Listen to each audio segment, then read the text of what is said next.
Hello, everyone. So welcome to the presentation, the final year-end presentation of Criticae, our masterclass on documentary photography, led by photographers Laura El-Tantawy and Max Pinckers. So this wonderful group of 19 photographers has been working for 8 months on their personal projects, challenging traditional documentary strategies and collectively thinking about photography and its role today.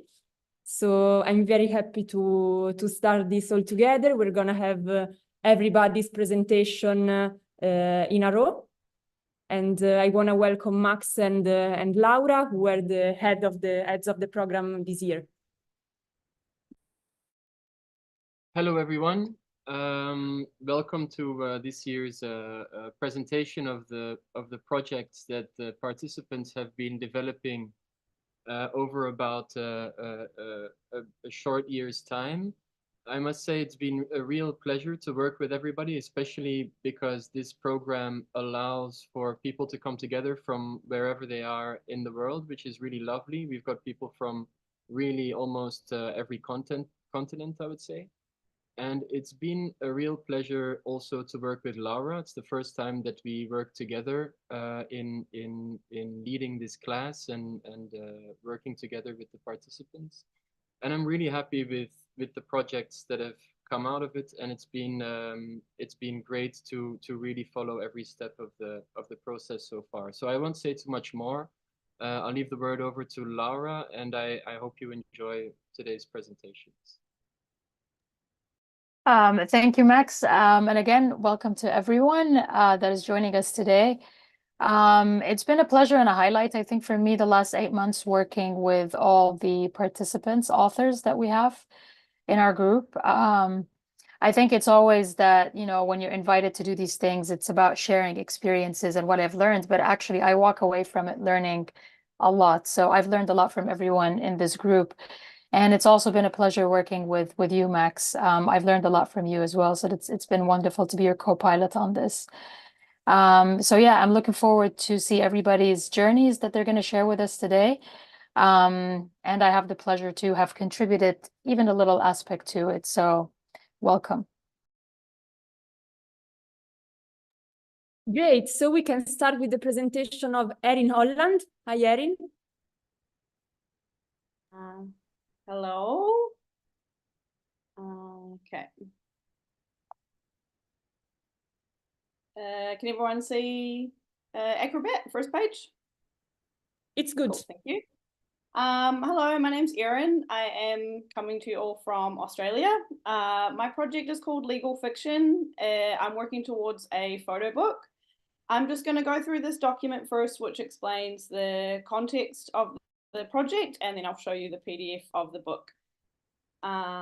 So Legal Fiction is a photographic project which investigates the creation and cultivation of a white society in Australia by weaving interconnected sequences, each with a distinct visual language, to highlight and challenge the now deeply entrenched societal values, symbols, and power structures born from British colonisation of the country. The title Legal Fiction is a reference to the legal principle of terra nullius, meaning land belonging to no one, which was the legal fiction used by the British government in order to settle and annex the continent of Australia. So it's a complex topic. I've been working sort of around these research questions, which kind of led me to use different visual languages in order to answer different parts of the questions. So they were, how can the dominance of white privilege in Australia be made visible? How is white symbolism embedded into the country's landmarks and public spaces? How did medical ideas about the protection of whiteness shape Australia's new population? How can the landscape be represented as a witness in the work? And how can the attempted erasure of Indigenous culture be depicted in an ethical and sensitive way? So the first visual language is what the majority of the work has been made in this way. So black and white, stark, mostly shot at night using a strong flash. I did this to literally and metaphorically shine a light on the dominant whiteness in Australian society. So I'm trying to make the invisible things visible and elicit the realization that these things may go unnoticed or hidden, even though they're in plain sight. So all the objects and scenes that are photographed in this way represent the sense of entitlement and white supremacy, which is often present in Australian public and social spaces. The second series is about the medical and social obsession of keeping Australia white throughout the 20th century.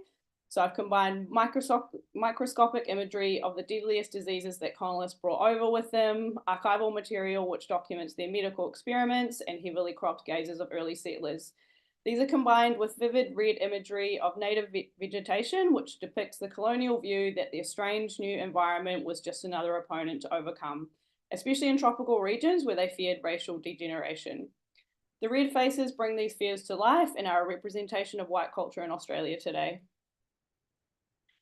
Third series is landscapes, which I shot on medium format film, purposely to do it in a slower process as a way to honour the landscape that has witnessed the invasion, exploitation and transformations. They also aim to visually represent Indigenous Australians' resistance to invasion through the strength and beauty of the land and their continuing care for it.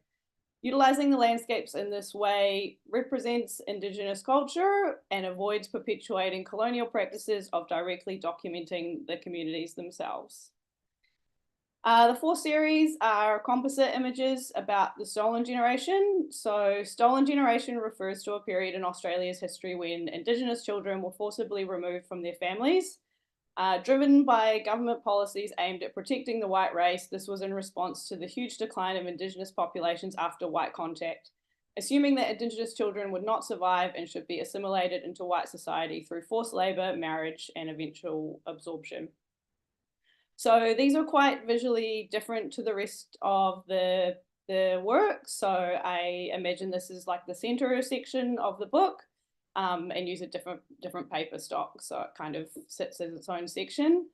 So basically I've taken an archival image of the site when it was used to house these children and combined it with an image of how the site stands today. The resulting ghostly images are a reminder that as these sites still stand, so do the consequences and intergenerational trauma these policies inflicted. I believe photographing the sites utilised by white authorities is an ethical and sensitive way to highlight the attempts at erasure and assimilation of Indigenous culture, focusing on the perpetrators rather than documenting the victims. So the stage that I'm up to now is creating the text to go with the work. I think the book needs an essay to give the work context, historical context. I'm just considering whether I'll write that myself or collaborate with someone to bring in an external perspective. I have been experimenting with including direct quotes in an abstract way from journals, letters, maps, and diaries of early explorers and historians who contributed to the country's invasion and takeover. These quotes reference elements such as interactions with Indigenous people and knowledge gained from them, the British astonishment at existing land management systems, and predictions for how the white race would unfold. So the theme would be to debunk the myth of terra nullius, because obviously Australia wasn't empty when they got here. So this is what I'm kind of working on now. And so I'll just jump over to the book. So I'm just going to flick through the book. There are some images that I think have like anecdotes or kind of an interesting story behind them. So I'll let you know those as we go through. So this is a very famous painting of the first arrival of the ships with the British flag coming into the bay in Australia.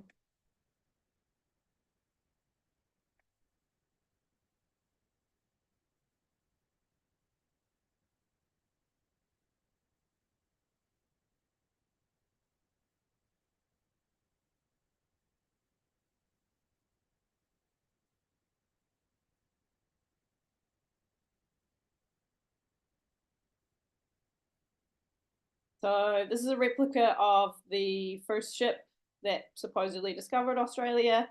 These are ankle shackles, which were used to honour enslaved people, still hanging in someone's farm.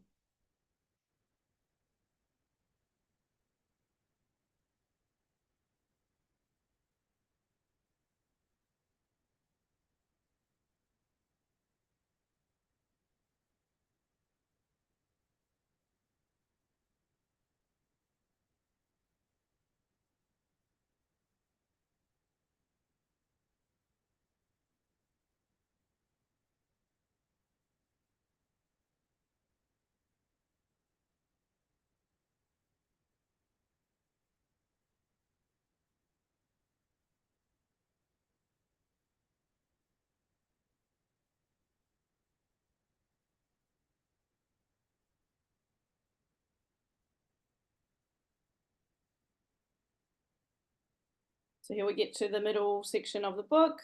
You can see that it's on a different paper stock, and there'll be an explanation of the stolen generations history. So I've also weaved in the landscapes in this section. I think they're connected, and purposely given the landscape shots quite a lot of breathing room on the page, in order to honor the land here.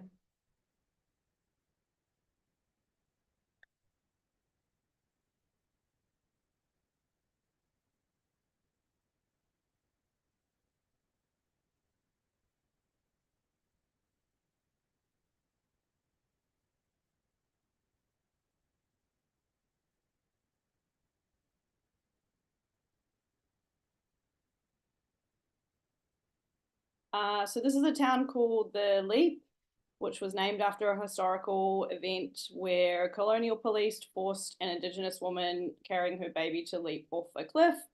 And this is the pub of the town as it still stands today. So these are the same kind of ankle shackles that we saw at the start of the book.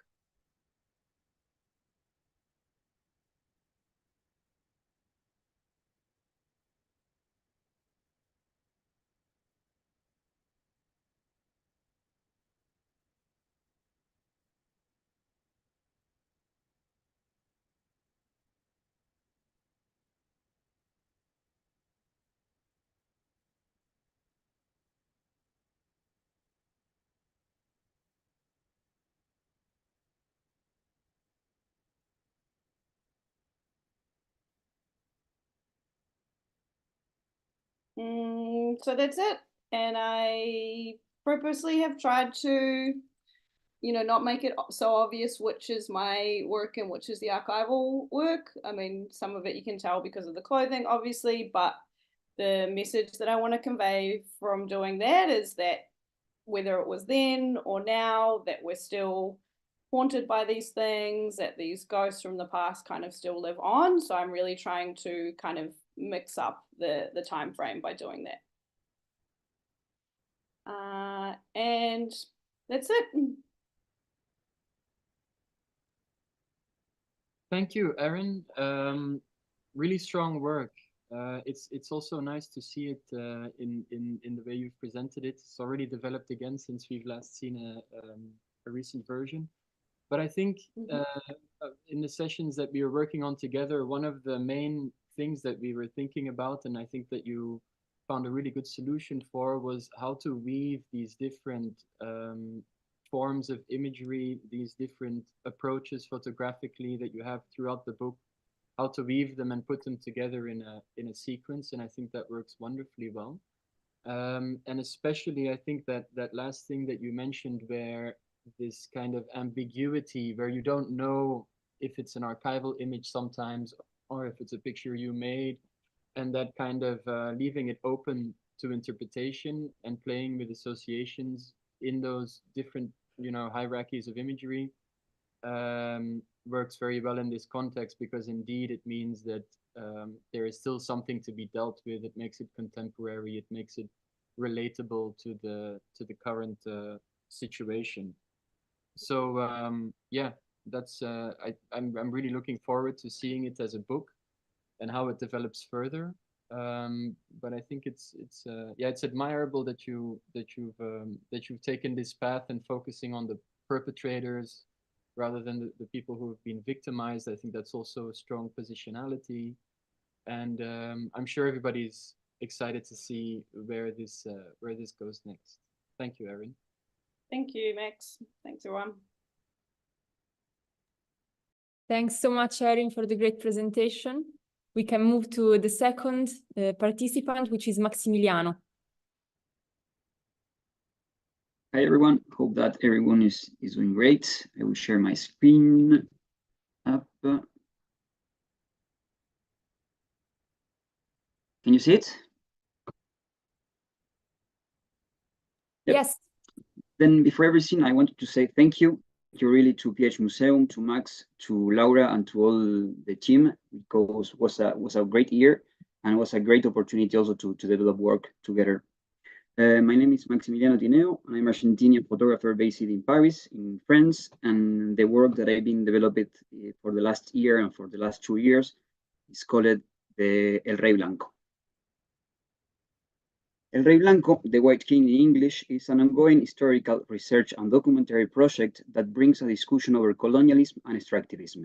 It takes as its starting point 2 legends dating from the Spanish colonial era in the South America continent. In one side, the legend of the Sierra de la Plata, a mountain made of pure silver, and the myth of the White King, a powerful and rich king with a domain full of treasures. Both of them were located in the same area, in the heart of the continent, somewhere sailing up the waters of the Rio de la Plata, the Silver River. I think it is very important to start with archives and the idea to poking around the archives, because it's the idea that I wanted to give.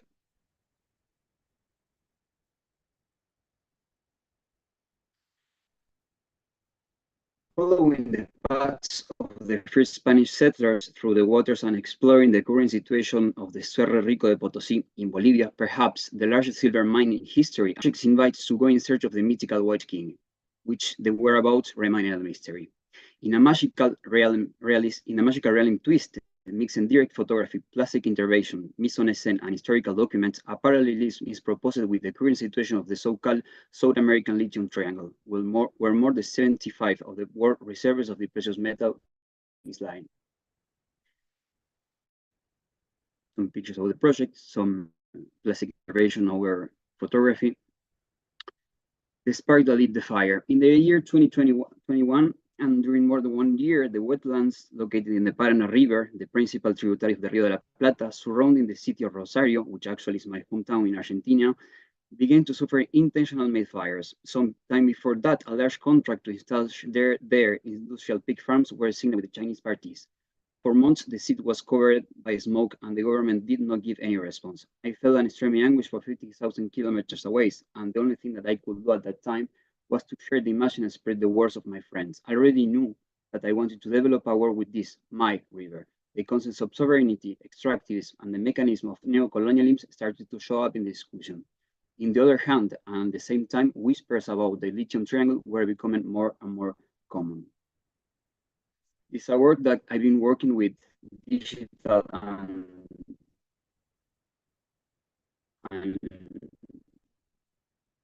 film cameras, medium format, half frame, few different cameras. The lithium triangle is a geographical area located in the South American continent, delimited by 3 salt flats: Uyuni in Bolivia, Atacama in Chile, and Hombre Muerto in Argentina. It's considered that more than 75% of the world reserves of lithium, a white metal extremely important for the manufacture of electric batteries, are located on those lands. The strategic content of the soils essential for the energy transition attracts the interest of large companies and foreign governments. 500 years ago, a triangular shape also drove foreign interest to sink their fangs into the same lands. Driven by the dream of the Silver Mountain, the Spanish settlers set across the Rio de la Plata and the Paraná River in pursuit of those myths that changed the destiny of the entire region. Some pictures of the project.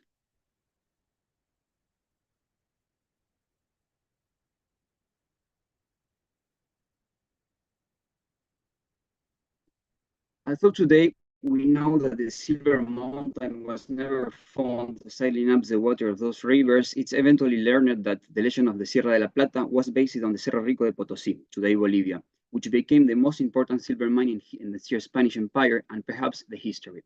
Potosí is located 40 kilometers south of the Pilcomayo River, a tributary of the Rio de la Plata. The legend were true, but the whereabouts of the White King remain a mystery.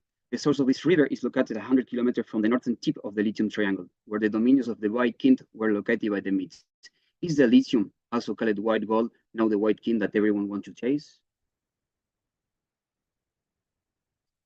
Some archives. So, working with flashes.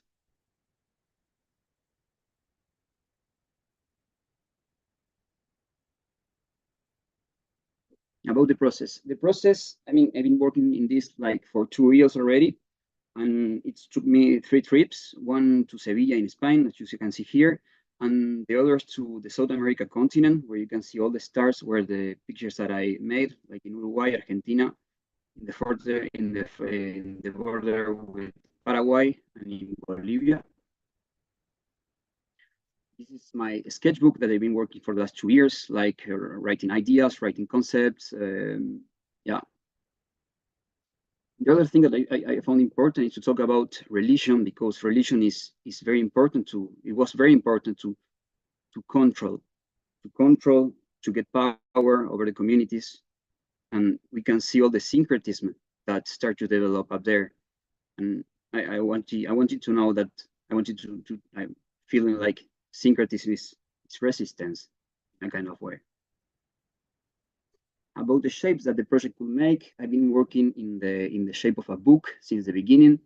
At the left, you can see like kind of pocket that I was imagining, like you can have the book inside. This is an ongoing project. And then you can see the two triangles that remember my sketchbook also. Some pictures about how the book will look, like working with other things about like the coins or archives, pictures, double pages. And then at the end, I was thinking about a glossary with more information about the pictures to give more ideas about the project.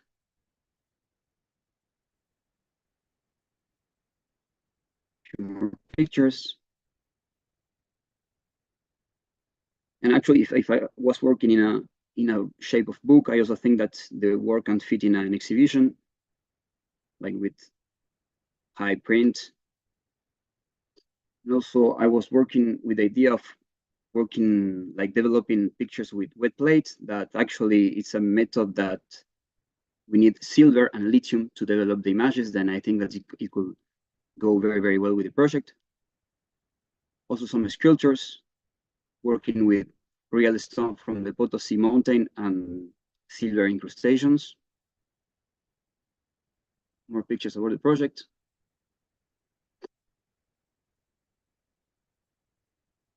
And I wanted to talk about the inspiration at the end, because I think that's all the projects, and making a project is also like looking at others' projects to other people.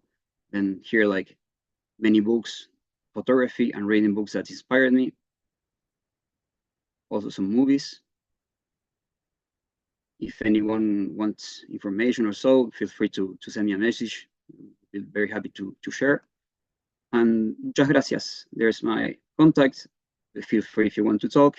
I'm going to be very, very welcome. Thank you very much to everyone.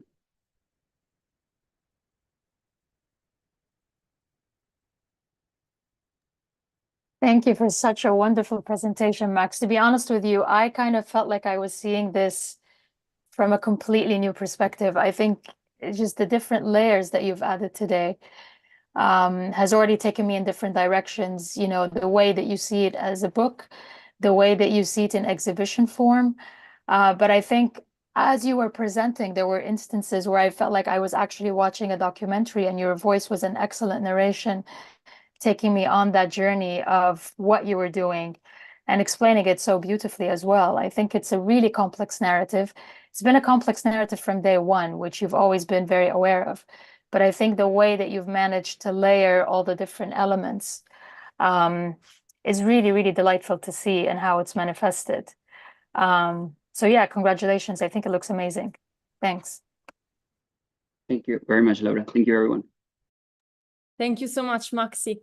The next participant to present is Claire. Welcome, Claire. Hello, and thank you, everyone. Can you hear me okay? Yes. I'm going to turn off my video for this presentation because I'm a bit worried about my internet connection, and I will turn it back on at the end.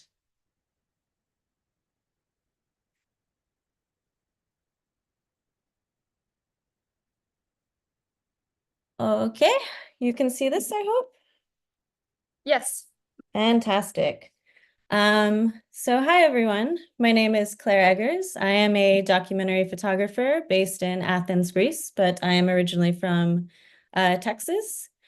My work is focused on gender identity, climate change, and mental health. And my work seeks an empathetic approach and is utilizing documentary photography techniques and experimental processes to convey concepts of instability and entanglement. The work I am showing today, titled Beneath the Surface, was photographed in Ilulissat, a coastal town in Western Greenland, and was made over the course of several trips. It has a mix of digital images and Polaroids. I use a process called Polaroid decay, where images are soaked in water collected from Greenland, and I will explain a bit more about that towards the end. Greenland is an immense island, 90% of which is covered by ice. And due to the acceleration of climate change, it is slowly shifting the surface of Greenland. Now those who are most connected to the land are learning to adapt to the change and are a witness to the ice that they have seen throughout their entire lives, shrinking year after year. And the country is already dealing with some consequences of climate change, with more to come. The sea ice used to be stable for around 9 months a year. Now it is only stable for 3 months or so. And thinning sea ice is creating unstable travel conditions and hindering the freedom of movement. Traveling by sled dog is becoming more and more unsafe as the snow melts quicker and comes slower each year. And the impact of melting sea ice on the Greenlandic way of life cannot be underestimated, as the sea ice serves as an open highway, traversed by sled dogs and snowmobiles, connecting citizens to neighboring communities. And when it fails to freeze in winter, it becomes a big obstacle. Through this series, I was attempting to understand the relationship between humans and their environment. I met and spoke with hunters and fishermen and anyone with a close relationship to their environment, asking participants to tell me about how melting ice has impacted them on a personal level and how this makes them feel. I wanted to know more about the emotions that are felt through the event of environmental destruction and loss of landscape, and the grief that is felt watching the landscape disappear around you in a community where nature is so important. The work is asking, what are we losing in terms of our connection to the land while living in a climate emergency?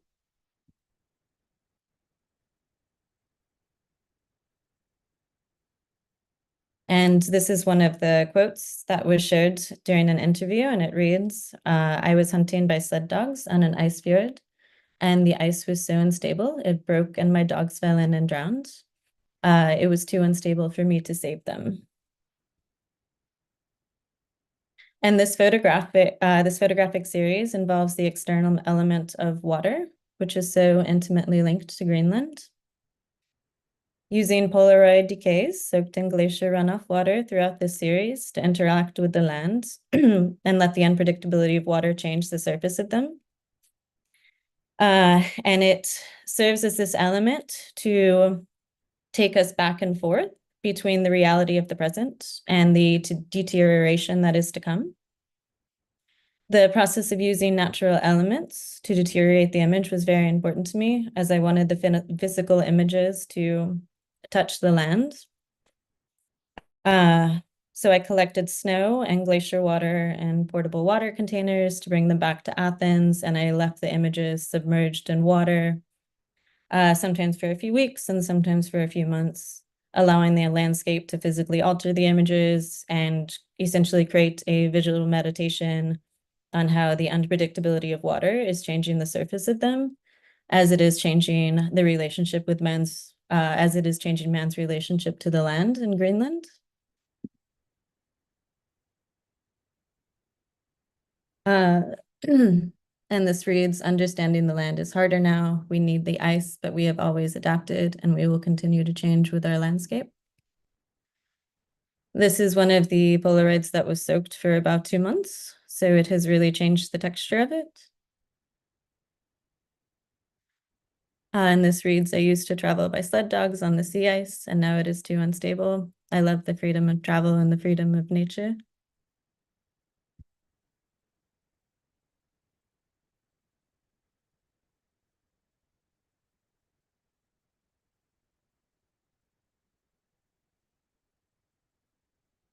And these are a few just close-up details of the Polaroids to get a better idea of what the texture is like. And that's all from me. Thank you.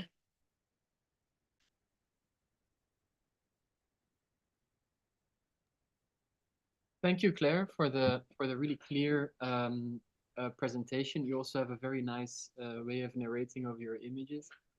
I think it's really admirable how you managed to come to this new form of these Polaroid decay images, and the way they gain a kind of metaphorical quality in relation to the research that you've been doing and the stories that people have been sharing with you. And during your presentation also occurred to me that it's actually really beautiful how the changing landscape, the disappearance of the ice, that you actually use that same water of the glaciers to bring this effect to the Polaroid, and the materiality is literally also a kind of is literally changing the photographic visual way of representing the issue. So I think and this what comes out of the project for me is that you have these different approaches, this kind of portraiture, more classic landscape, but then this rupture of these Polaroid decay images, which become very poetic, and the details that you've shown are this kind of literal changing of a photographic landscape also. And I think it's probably something that should be seen in reality and not on a screen to get the most out of that. Thank you for sharing, Claire. Thank you so much, Max and Laura, and thank you to everyone. Thanks so much to you, Claire. We move on with Ilaria. Ciao, Ilaria. Ciao a tutti. Hi, everybody. So just let me share my screen. Okay, so hope you see it. So my name is Ilaria Joya, and I am an Italian documentary photographer with a passion for documenting women, motherhood, and family-related stuff. I want to thank you, first of all, PhMuseum, Laura and Max, for taking me on board, as it has been a great journey, especially because it has coincided with my second pregnancy. So the work I'm showing you today is actually an autobiographical work, and because I started working on this project to celebrate my daughter's entry into this life and the feeling of her presence I had throughout the whole pregnancy. So this is the inspiration from the title, I Am Here. And but I consider it to be like a tribute to life and birth, and in some way it is I just use my imagination to bring this work alive, and just to give my personal interpretation on the way we basically come to life, and on the possibility on that we might be alive even before our birth. And so this is very autobiographical, as I said, but I think that it can also be interpreted as an intergenerational dialogue between present and future generation. As I said, I just use my imagination. So in order to offer the audience an immersive experience, I'm presenting you a video, and yeah, that basically document this imagined journey. So just let me just go for that. So hope you enjoy it. Listen, Mom, before I forget, I want to tell you this. We enter this life long before we are born. The whole journey is a transition from the invisible to the visible world, a dream whose memory we cannot keep.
Listen, Mom.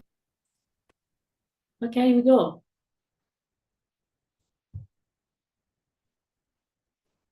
Ah, wow. We I did have it. we did it. You did it. I have so many things to say. I watched a fantastic documentary yesterday about sound. So watching your piece today, I had this heightened sense of awareness about the presence of the sound layers you created, more than any other time that I've seen it. I think what your piece does really nicely, Ilaria, is it takes its time. And I think it does that more than any other version you've done before. Nothing is in a rush. We take our time and you allow us to take time digesting it and going through that journey of the connection between mother and child. This really enigmatic connection that we hear about, it's been written about, it poems have been written about it. But I think what you've manifested is an idea of what it actually feels like for you, but also potentially for us to get into that experience and feel what it's like in the space of a womb, potentially. I think I had moments where I was completely in tune with the sounds and the photos were just coming and going, and other moments where it was all about the pictures and I was just with the images, and other moments where it was about both. And I really enjoyed actually dipping in and out. So it's definitely a piece I'd like to watch over and over because I think every time I'll see something different in it. It's an incredibly heartwarming piece. It just brings warmth to my soul when I see it. But I think there's tension in it as well. And the tension for me is in the moments of silence where I'm not hearing your voice, which I think adds this layer of vulnerability. But in the moments where it's only silence and even the sound disappears, I feel tension. So I really enjoyed this journey that you just took me on. It's for 7 minutes, but it's super intense.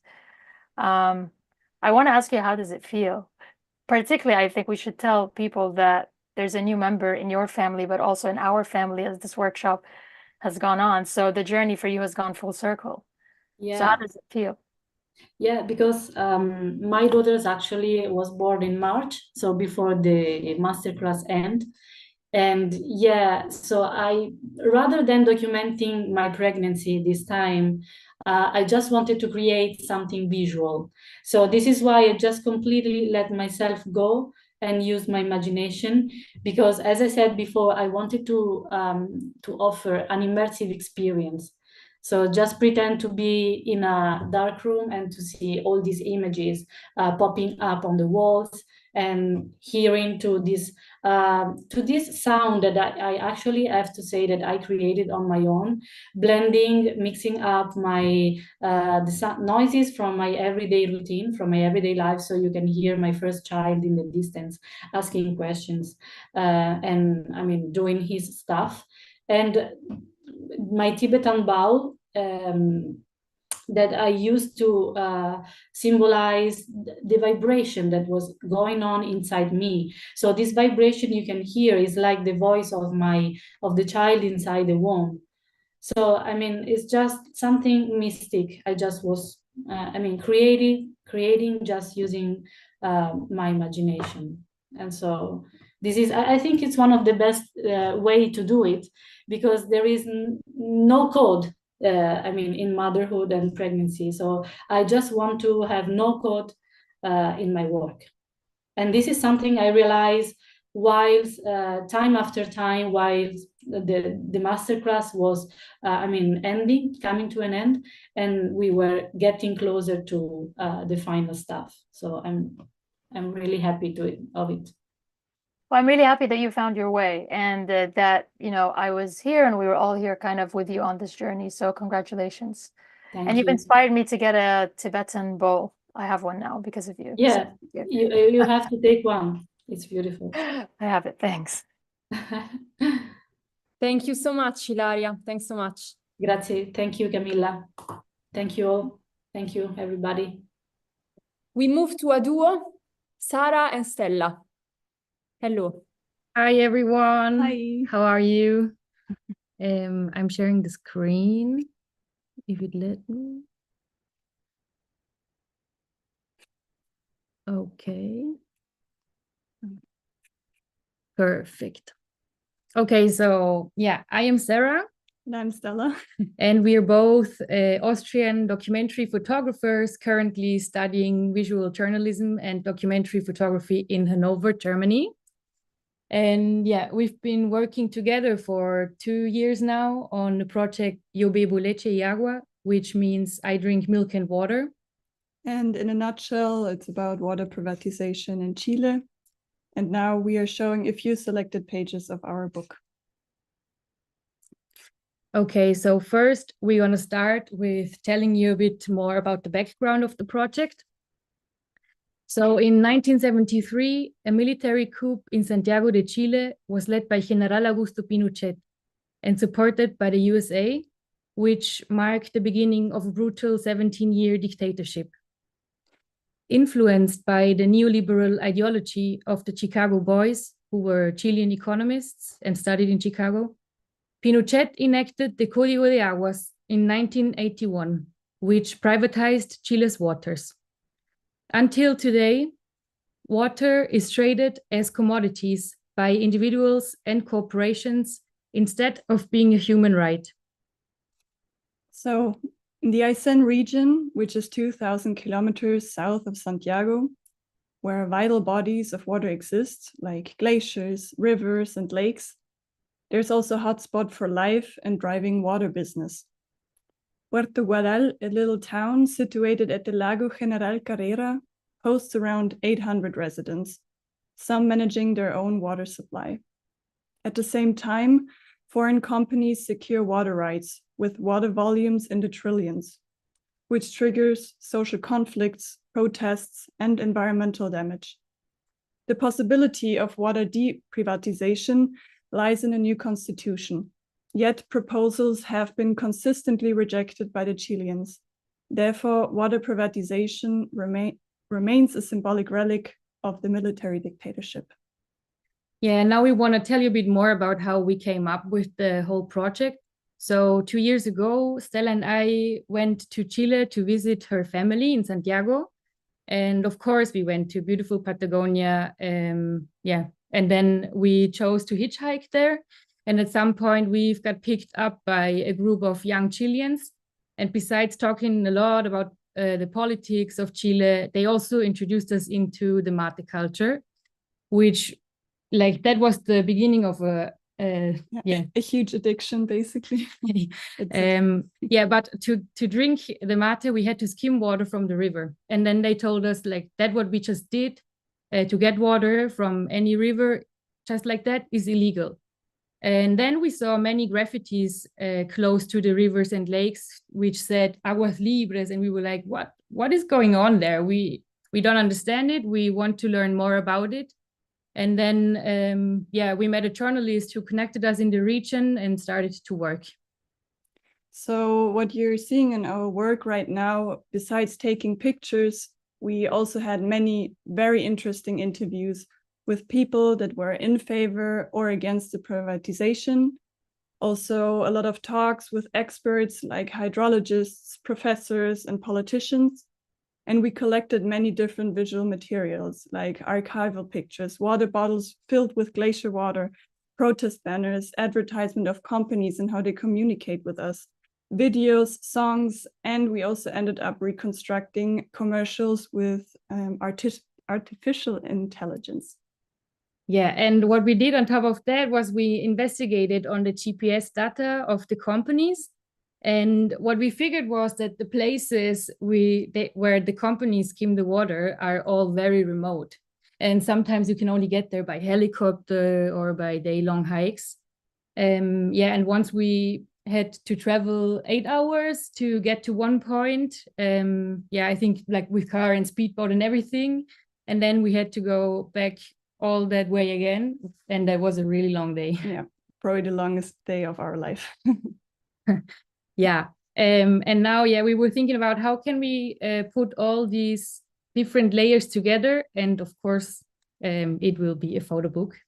So the concept of our book was that we visualize ownership through watermarking certain photos with the cyanotype technique. Why we chose cyanotype technique is because in this process, water becomes the main actor. And we also used Patagonian glacier water to do it. So we put it on photos of the responsibles like the Chicago Boys, Pinochet, Friedman, and we also put it on beautiful landscapes to consciously distract them, because that's what happens in reality, that you see the beautiful rivers and landscapes, but actually they are not so pretty and untouched as you might think. They are actually owned, they are used or destroyed by big companies. So it was definitely a challenge to visualize that, because water privatization is a quite invisible topic. Yeah. So apart from these challenges, we also had some personal challenges we thought we might share with you guys. So we worked 2 years on this project, and we ended up living 1 year in this very small village called Puerto Guadal. And we actually ended up renting a house and very quickly had to learn how to chop wood, because that's how heating works there. And we've been there in winter also, so... Yeah, it was very cold, but at the end we had a very big biceps, so we can recommend that. We also started buying huge amounts of toilet paper and food, primarily in the capital city, because it was just so much cheaper. But that also involved 6 hours of drive on pure dirt road. So you might ask how we got there. We actually had to buy a car, because in this region, buses drive maybe once a day, if even. So we were kind of forced to live like this slow life. Unlike in Germany, where everything is like really strict and planned. Exactly. And we also were forced by the bad weather of Patagonia, which is very spontaneous, to live a slower life because sometimes we had no electricity, nor internet. To put it very poetically, we had to live with nature. And apart from that, also the language was a struggle for us, not so much because we got used to it quite fast because we speak Castellano, not the normal Spanish. But one guy had a lot of problems, and that is Adobe Premiere. The transcription of the interviews was very, very hard. Yeah, it was a horror. We had to do it on our own, like 1 hour, 2 hours of interview text. Yeah, so we can't recommend if you go to Chile and you want to transcribe interviews. But yeah, in the end, we did everything together. We work as a team, and we share full authorship because we work very closely together. We go together to meetings, interviews. We also create the pictures together, and we also share the bureaucratical stuff that is not so fun. And in the end, we share pain and joy. Yeah, and on top of that, we didn't like the concept, or that was actually like the base, that we didn't like the concept of being lonely wolves in the photography industry. Even though, being a collective also is like combined with struggles because the industry don't see us often as a unit. And sometimes we cannot apply for grants or prizes or classes because, it's only for individuals. But nevertheless, we can still very much recommend it. So guys, form collectives, work together. And to be rebellious in this sense, la lucha sigue.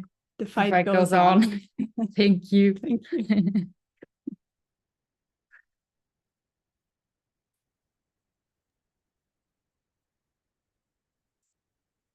Great, thank you, Sarah and Stella. Wonderful to advocate for working in collaboration. I think it's such an important part of all of our practices, and indeed, it's a great thing to fight for, and also as a kind of undertone to your project as a whole.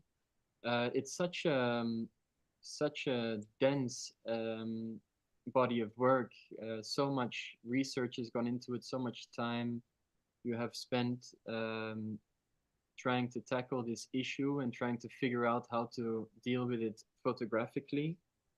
It's a big story. It's layered, and it's from political angles to social angles, and then even to how you can find some form of artistic or photographic freedom within this kind of documentary form. And I think that's, for me at least, one of the things that I enjoyed most about working with you is really trying to find a way in how to go about that, and for you to find some creative freedom, because as we know, the documentary approach can sometimes be quite constricting, and you can get stuck in certain ways. So really well done. Also really nice to hear some personal anecdotes about chopping wood and growing biceps. That was great. I think as a question, it might be interesting to hear a little bit more about where in the project, coming from a visual journalism background or education, where in the project you found the most joy in the creation process, or what for you was kind of the takeaway there, in where you realized something that could work for you, or what did you where did you get the pleasure out of working on this project from? Yeah, that's a huge question. I think there were many moments actually.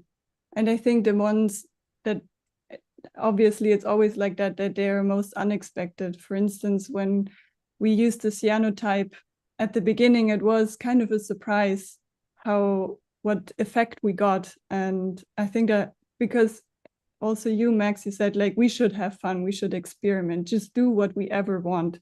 And we actually took that very literal. And I think those were the most satisfying moments when it actually clicked, and then we kept going. And those were the most wonderful moments in the end. Yeah.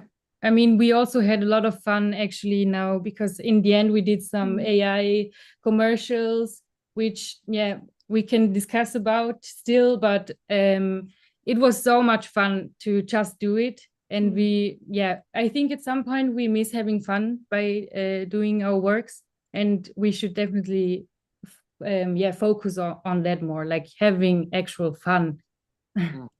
Great. Yeah, it's also interesting how you use a very kind of analog and material process like the cyanotypes, and then in combination with the artificial intelligence generated imagery, which is so far on the other end of the spectrum, but you somehow managed to tie it together, which is great. Thank you, Sarah and Stella. I think we all look forward to seeing how the book develops. It looks like it's already in quite a final stage, but we'll be looking forward to that. Thank you. Thank you so much. Thank you. Thank you, Sarah and Stella. So the next to present is going to be Veronica. Are you ready? Yes, hi. Let me share my screen. Can you see it? Yes. So, hi everyone. I'm Veronica Laminarca. I'm a Brazilian artist based in the Netherlands. And what I'm going to present here now is going to be slightly entangled with my master thesis that I just delivered. And the title, it's a working title, but I do think the way that I prepared this presentation is very entangled with this research itself. So within this research, I was arguing about having a string of pixels as an adjacent home and all the relationships that we have towards these new aesthetics and all the exacerbating content that we have within the internet, and how we could actually entangle aspects of nostalgia to a place that has many problematics using nostalgia within politics and capitalism, etc. So the main aspect with that was that I tried to use a rabbit hole as some sort of methodology as a framework from my own research. And that's what I also found very entangled with my own practice within the photographic field. Because my photographic work, it's way more related to kind of like a diary practice, more like documentary, my daily life, or things about my own day-to-day. And then I go through multiple processes. I go back and forth. It has many layers. And with that, I would like to say how it all started, the process that I plan to do within this course. So back in 2021, my dad got diagnosed of terminal cancer. And I decided that I was going to document a little bit about this process, because when someone gets a diagnosis like this, you have this weird time. It's a time that everything goes very quickly, but at the same time, everything goes very, very slow. So I started doing a lot of videos within his house. The videos are just study videos of a house, of things that were going on. Sometimes I would put the recording on and just go around giving him medicines and stuff like that. So the idea was, within the whole documentary thing that I did with videos and the photos in this course, I wanted to talk about this time within knowing that someone is going to pass away, and how this time feels a time without a time. But then I started going way too down the rabbit hole. And then I started to dig up more and more after he passed away within the story of the family and things that were untold. And within this process, a lot of things got revealed, and this is what it looked like, my computer, my whole research. So that's why I wanted to actually show this process as how it actually underwent for me on the research, because suddenly it didn't felt anymore about just this documentary way of someone going away, but it was also like, okay, this part, it's there, but now there is all the story of what could have been or how things went or didn't go.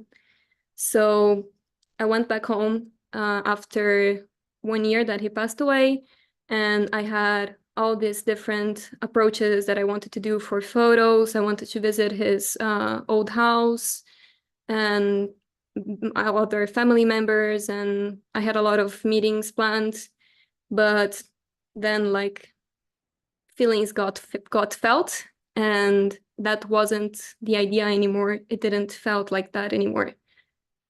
So yeah, that's what I wanted to show, this little bit of undergoing and how it went, and just going back and forth within this documentary and trying to understand what about now? How am I going to convey all of this information that I have? So from going up and downs on the pixels, I decided that I was going to actually go back to what I actually do within my artistic practice, that is this on and off within the times, but within the images from themselves.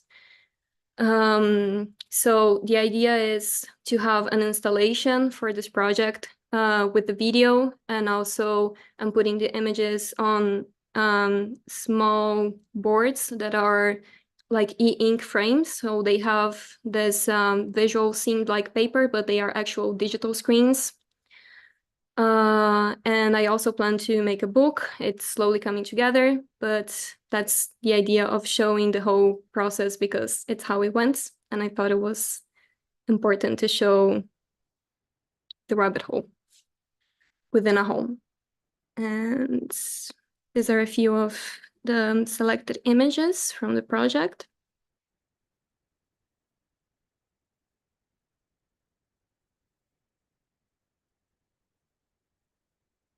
And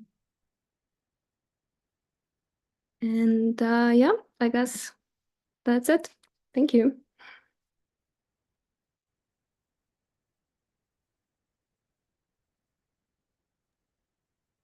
Thank you very much, Veronica. I'm really intrigued by this idea of the rabbit hole within a hole, because I think there's too many holes there. I'm really interested in your ideas for how you see this as an installation and also a book. I'd like you to talk maybe more about your vision for a book if you have an idea for it. But I think more of just like an observation. I think throughout this course, I think you're maybe the one person that's almost the project, if you want to say. I prefer visual journey, is kind of materializing almost at the end rather than where it was in the beginning. So it's almost going in reverse, which is a really interesting thing that just materialized because of the particular journey that you went on and where you thought you were, but eventually where you have found yourself at the end. And I think that's really interesting emotionally, but also from an artistic practice point of view. How do you even manage these? And I think the way that you presented the work took us on that journey. You dissected everything. I felt like you took us inside your head and we were looking all of these images that were there. So I felt like you really took me there. So thank you for explaining that so well. And I think it's not something that's easy to explain, but I think you've done that. So yeah, maybe talk a little bit more about that vision for the book. And again, this metaphor of the hole within a hole, and the time without a time was another thing you said that I was intrigued by. So yeah, I'll let you do that. Yeah, the time without a time or anachronisms, it's something that I have been working for quite a while now, since also my practice is between analog but also digital. So I like to tackle within this different time frames or different things that could also create feelings of nostalgia, perhaps. But the idea of the book would be to actually go through a journey of, you see this character that it's there on the beginning, but then it slowly starts to fade and other things start to come by. So you see this person, you see some documents, you see that there is something going on, and then it stops.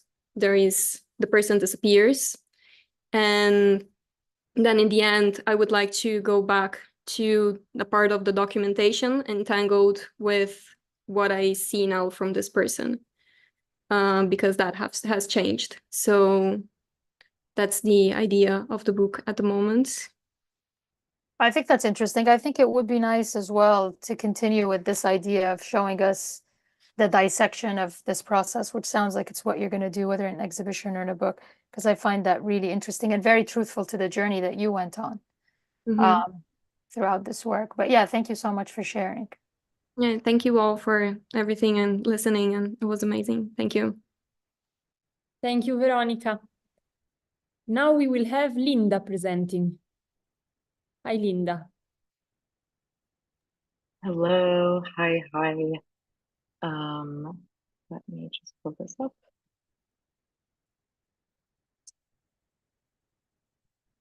And not the technical difficulties.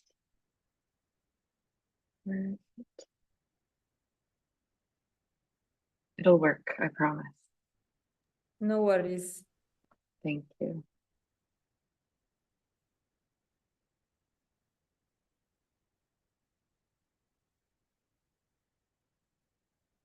Okay, well, in the meantime, hi everyone. I'm an artist and educator based in upstate New York. My name is Linda Moses, and I am still trying to pull this up, so that's amazing. Here, it'll work now. I know it. And cool. Okay. Yes. So I'm Linda Moses. I primarily use photography in my practice, usually exploring themes of family, selfhood, memory, and the passage of time, not unlike Veronica's work.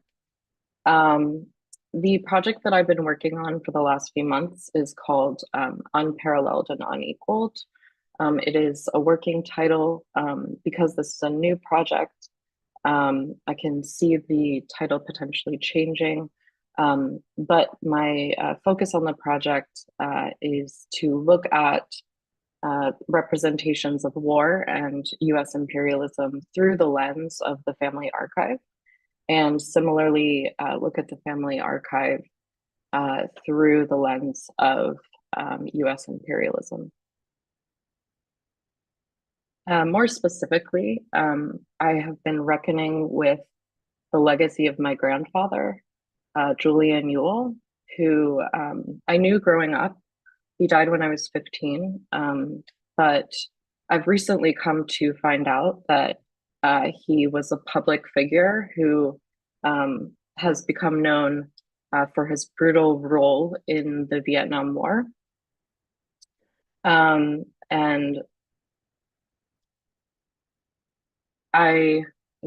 this is a photo of us together. Despite what it looks like, I actually wasn't too close to him growing up. I looked at him as a kind of mysterious person in my family, who I kind of only knew more details about from my father, who would talk about his childhood.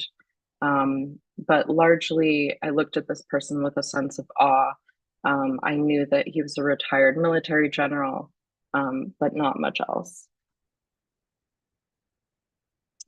Last year, my dad's twin sister actually gave me a box of photographs and other documents that included a lot of photos of my grandfather. I'll start by talking about some of the domestic photographs that I found that have given me some context to my own family.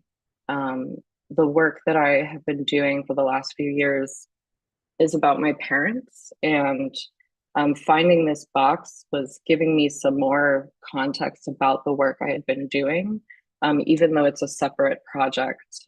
It's been interesting to see images of my father that I hadn't seen before and start to connect pieces that I thought were previously unrelated.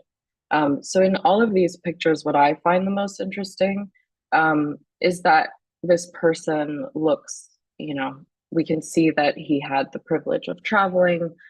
He seems to have a good relationship with his children. And overall, the pictures kind of depict him as a family man. I also found many images in the box that are from various military contexts, all of which, or the majority of which, are quite aesthetically striking. In an odd way, they're quite beautiful. Many are shot with a strong flash. They're well composed. I see my grandfather shaking hands with people that I don't know, political leaders from various countries. And once again, kind of taking in an overall emotion from the pictures, I get a sense that he's a quite respected person. And I had never seen so many pictures of this person before. This person that I knew, of course, until the age of 15. And so I started doing my own research to try to understand exactly what his role was in the military. One of the first things I discovered upon a Google search was this Wikipedia page that discussed a section called the Vietnam War controversy. And in it, I learned that my grandfather became known for his emphasis on the body count during the war. The body count was a metric used by the US military to compare American soldiers dead or the number of dead to the number of enemy dead. It was often presented as a ratio, so like 5-to-1 or 7-to-1.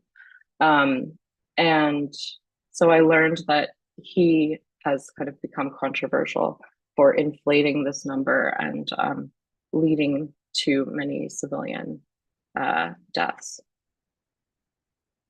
So my research kind of landed me at these two questions that I wanted to approach through some kind of creative form. One of the questions was, why are there so many beautiful pictures of someone who did terrible things?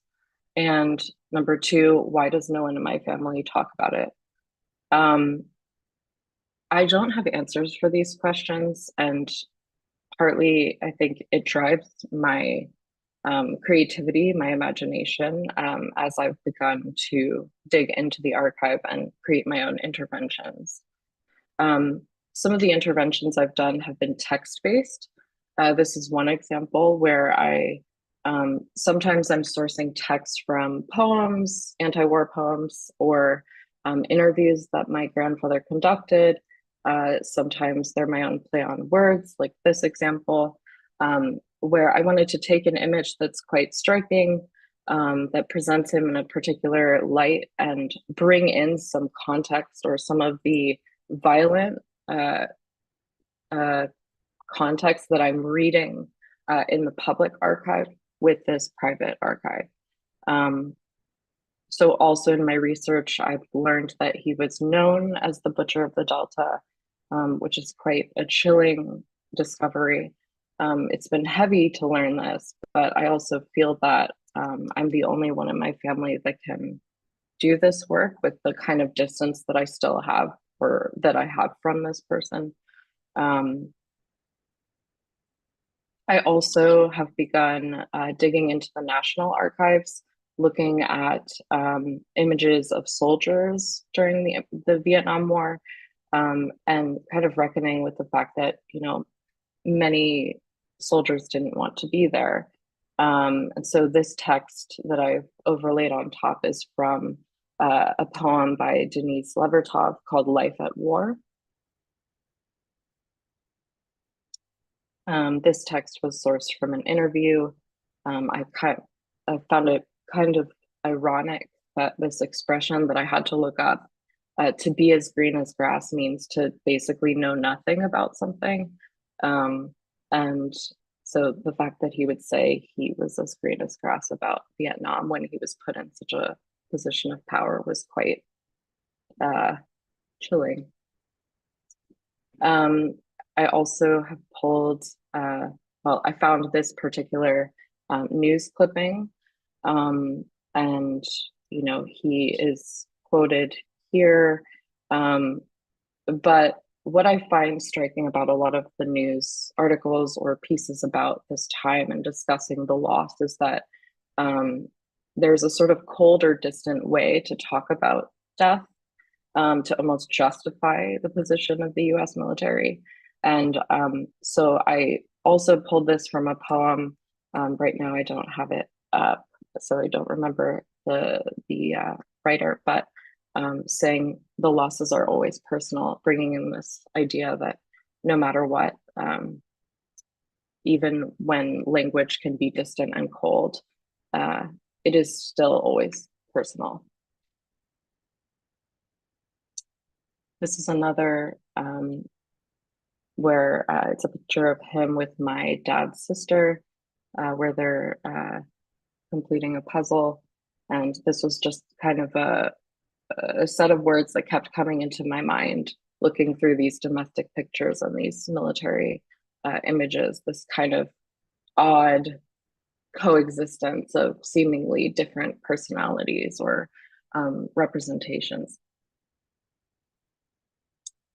And the last of this section, Purple Heart Smoke Grenade.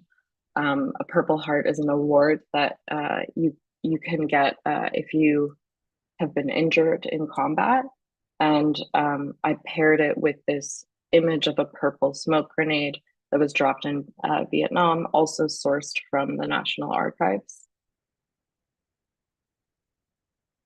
And then the second type of intervention that I've started doing is I have been ripping some of the photographs of my grandfather in leisurely or relaxed settings and overlaying the pieces on found archival images of search and destroy missions.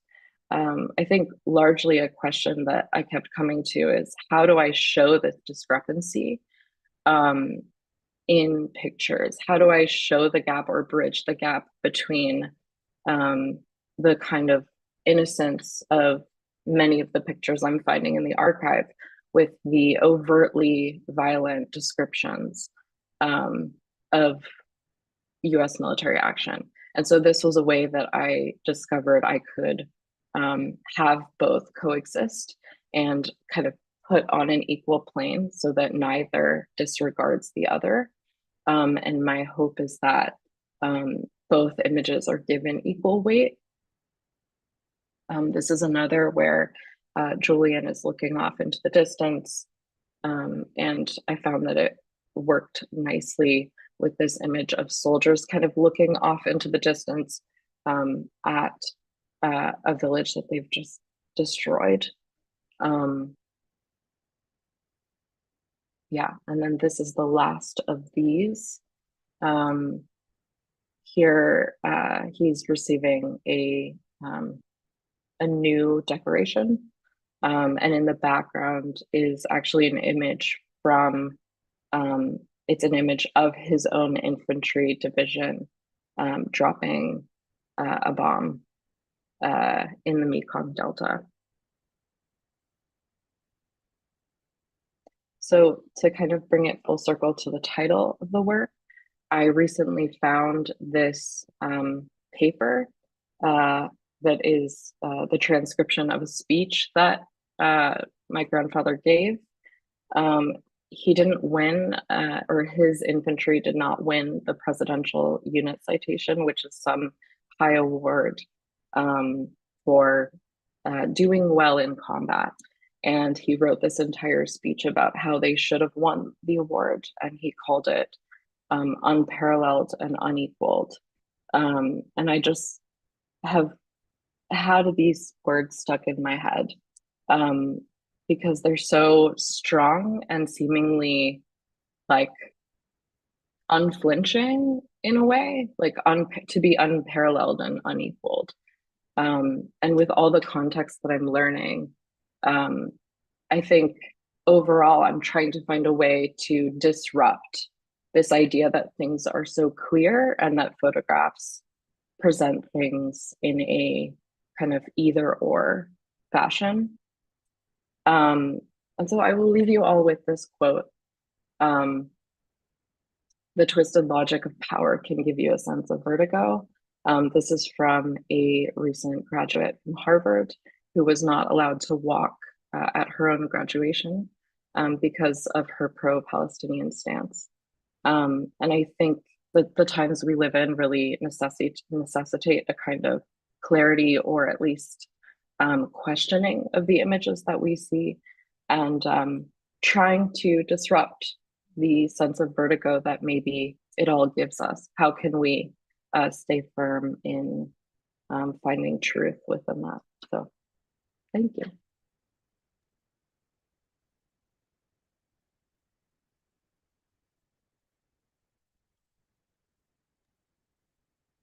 Thank you, Linda. This is such an amazing project, and I remember very well during the course how it suddenly came out of nowhere in a sense, and I think what makes it so powerful is this unique combination that is not there for anybody, but that you've kind of found yourself in, where you can combine something very personal and something very close to you emotionally with a kind of larger political question, right? The kind of small story that has this very large societal backdrop, and the way you try to navigate that, and the artistic solutions you found to deal with this this archival material, I think, are really brilliant. Your use of words, the poetry you found in those letters, and the research you've done, and even just, you know, the attention to how words sound and repetitions, and the way you've brought them together on the photographs, I think works really well. And also the collages where you literally rip the archive, and the balance between the underlying images, which you don't see at first, but then of course start coming through, is like almost a literal bringing together of these two, small and big, and personal and political. And I think that's really really strong, and I think you still have a lot to work with as well. I think it's just the beginning of a project that can develop much further. So really, yeah, really well done with this work. And I think a question that I would like to ask also, maybe for the audience, it could be interesting, and you've maybe touched on it already a little bit in the last few things you've mentioned, but I remember that it was difficult for you when you encountered this shoebox, this box of photographs and documents, and considering the kind of sensitivities that there might be within your family in talking about this particular history. What motivated you then at the end to throw yourself into this and make a project with it? I mean, I feel like I was just feeling so much with regard to Israel-Palestine as well, and the kind of the uncanny coinciding of discovering or doing this research at the same time that I'm watching a genocide unfold. I think it was sort of unavoidable, and it has felt heavy. And I think in some way, sometimes it surprises me, because I'm almost learning about this person and so much more than this person, and forgetting who the person was that I knew. Like, I think that's the strangest part for me. It's like I'm rewriting my own memories, because now I know so much that really, I don't know, I see that picture of myself and I know it so well, and at the same time feel so far away. But to answer your question, I think yeah, I think emotion drives so much of my work. I can't make work without it. And so, yeah, I started by making a video, which I didn't talk about, but I think, that video is still like percolating. But I think I was almost trying to force what I would find before just like experimenting and allowing this sort of overwhelm of the material to show itself, if that makes sense. Yeah, no, of course, yeah. And I think it's also a great example of like, you might be busy with developing a project or doing something, and then something happens in the world. A situation presents itself where you can no longer say that as an artist, I'm not going to kind of engage with this or give an answer to this or put my energy in opening a conversation about it. And what you did is you had the shift suddenly from one project to this, where you said, now this is something that needs to be addressed. And I think that's a very good example that we can also all learn from, that's a very important thing and step to take. Thank you, Max. Thank you, Linda. Thank you so much, Linda. Thanks. The next to present will be Tessa. Hello, Tessa. Hello. Let me just share my screen with you.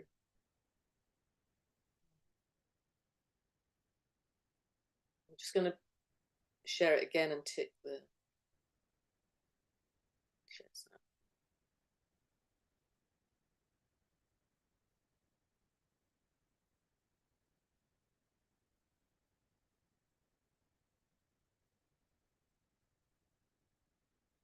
Okay. Thank you to everyone who's watching for your interest in our work. My name is Tessa Sinclair. I'm a photographer and bookmaker from the UK. I was essentially self-taught until I did a diploma at LCC, and that led me on to the MA Photographic Studies at Westminster University. Since then, I've published 2 photo books called Here Is All I Want to Be and A Restless Land, both of which employ imagery of landscape and still life in a metaphorical way to reflect an internal emotional world, which we all dwell in at least to a certain extent. It's also my way to engage in a conversation with the viewer, to reveal the underlying narratives in my work. I always begin a project by writing, so the work that I'm going to show you today stands on the shoulders of quite a lot of poetry and prose. Through the writing and research, I discover the visual tropes that I will use. And the writing became a book with many, many images, which were quite raw. So I've distilled it into a slideshow, which I'm going to show you. Another essential part of the way or process that I use is the actual act of walking in nature. I discovered many years ago the powerful solace that being immersed in nature could provide in emotional or difficult times. And this has continued to be a method I use to inspire my work as well as to provide the imagery. The work I'm going to show you is called The River Beneath the River. The title references the work of an American psychoanalyst and writer called Clarissa Pinkola Estes, who wrote a book called She Runs with Wolves. It's a book which explores the narratives of women finding their own reserve of strength. So the project it documents a personal journey which I've had to make and I'm still making. It's about estrangement when an adult child ceases all contact with their family. It's a growing phenomenon in Europe and America, and it's a complex and delicate subject. So I'm going to show you my slideshow now.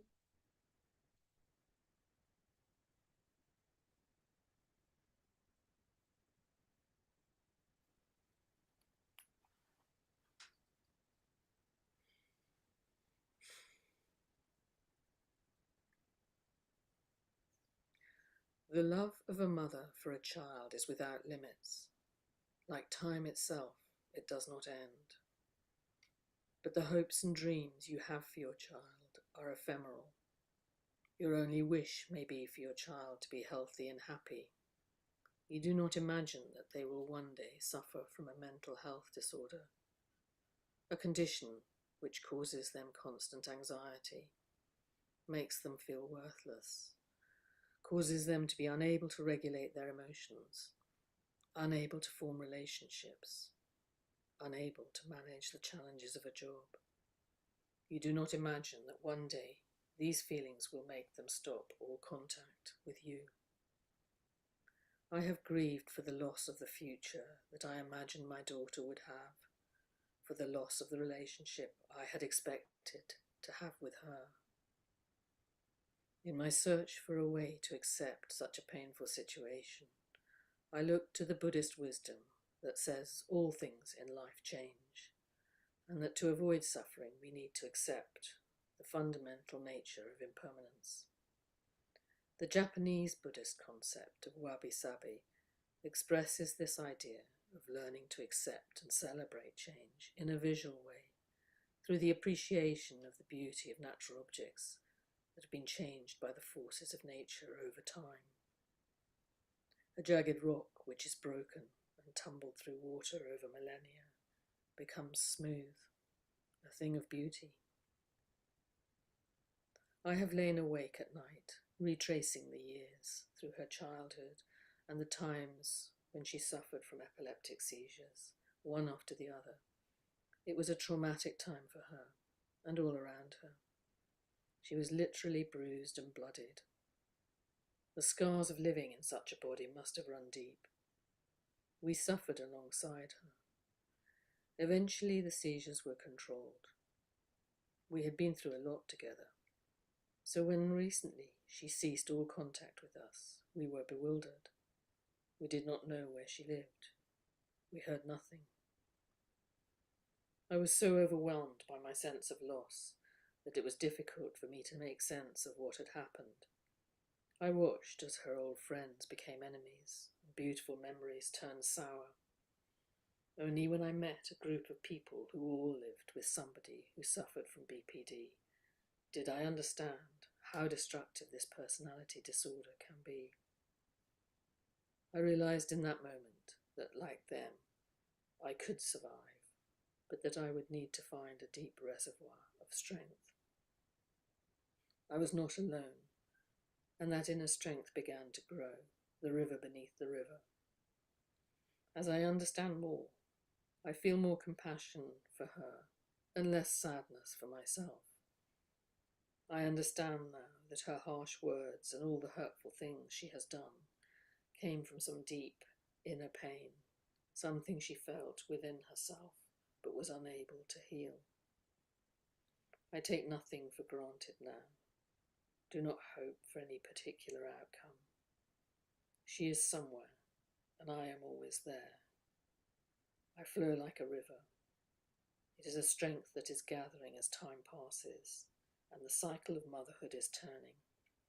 My role is changing now, as I have become a grandmother, and one daughter has become a mother, and she has become an aunt. I carry the sadness with me. It has changed me. But if she returns, I will be here for her.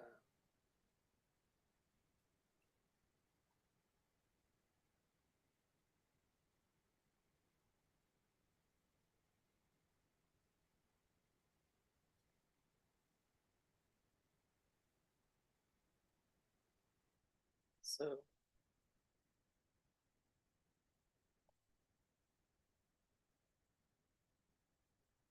it's been quite a journey on the Criticae. Can you hear me? Can you hear me? Yes, yes, Tessa. Yeah. It's been quite a journey on the Criticae, Masterclass, and thank you to Max and Laura for mentoring me through it, because it's obviously a very personal and emotional subject, and it's ongoing. So I have various ideas of where the work will go depending on what happens. Thank you very much, Tessa, for sharing. I mean, again, I always say all work is personal, but there's obviously different levels to that. I think today the word reprieve came to mind when I was looking at your images, and I think for the first time with that word in mind, I was looking at particularly your landscapes and some of the gestures that you have in your images with that word in mind, you know, the open hands, the sort of the letting go, even something really delicate within the landscapes that you captured that has that sense of reprieve. And I don't want to use forgiveness because I think forgiveness is a slightly different gesture. I think it's a sense of reprieve, just trying to breathe or being able to breathe. And I think essentially this journey has been about trying to get to that point. And I think we've been working together about trying to get there. And I hope you feel like you're somewhere there, or you're on your way to getting there, because from seeing what you've created today and hearing your words, which are really beautifully articulated, I definitely feel like that journey has begun, or you're reaching that destination, but I know it's a work in progress. Your voice is really essential for me here. I really love how you take me with you on this really personal journey. And yeah, it reveals a lot. And I really appreciate the honesty and vulnerability that you've showcased, because I know that that's not easy to do. I don't have any particular question, to be honest. I think I almost feel like I'm seeing this for the first time, although it's not. But I think sorry? When I started, it was I felt as though I was in chaos, but actually through the process of doing this work, as you say, there's a certain reprieve. And the thing I think I've learned is that there's a certain societal expectation of particularly mothers and families that when something goes wrong or there is a problem with the child, that they are at fault. And the message, or the thing I learned, was that, of course, the love goes on. It's always there. But you're not always solely responsible for what goes wrong. A child grows not only in the family, but in society, in their culture, in their place. So yeah, it has been quite I've learned that major message. So there has been a certain reprieve. Yeah, I appreciate that. And I think in that sense, it really affirms this idea that photography is not just about showing, it's about sharing. And I think in sharing that experience and sharing your thoughts and words and imagery, I think this idea of reprieve is something that can be potentially shared as well. But I'd love to see where this journey goes for you, and please keep me included. I'd love to know where you go with this, for sure. Well, I thought, because I work with a certain group of people or who have a similar situation, that I might show it to them and get their feedback. Absolutely. That could be the beginning of the next chapter, potentially. Who knows? Who knows where this might go? But yeah, wonderful. Thank you so much for sharing. Thank you, Laura. Thank you. Thank you, Tessa. Thanks so much. We move to Odysseas. Hi, Odysseas. Hello. I'm going to close the camera because the connection is not so good.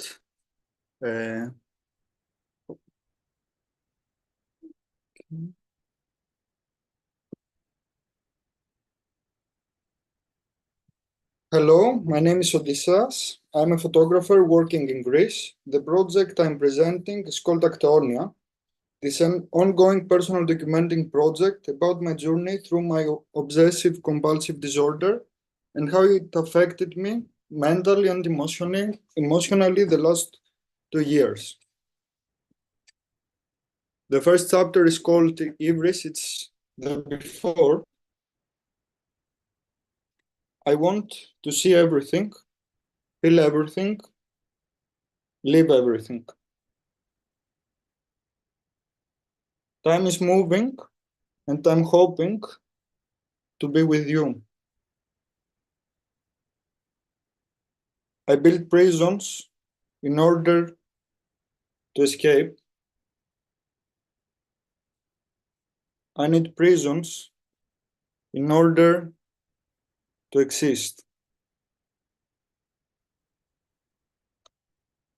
But I feel unable to escape anymore. Nemesis.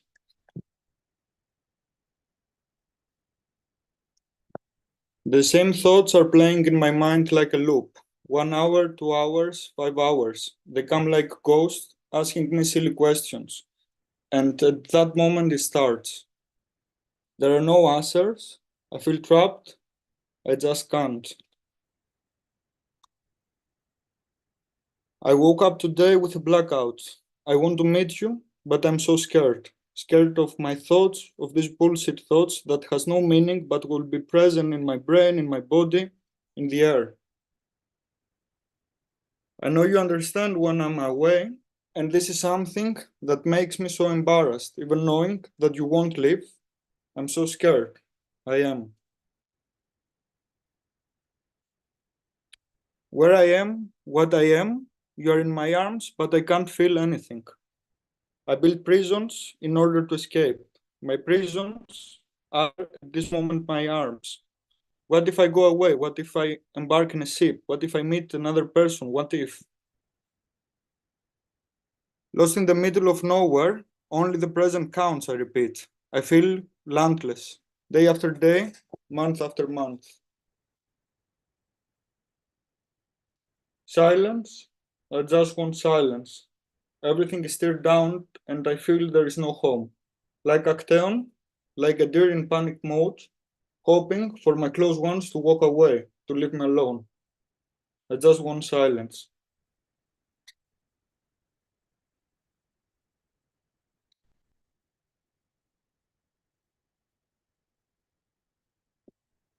I feel so alone.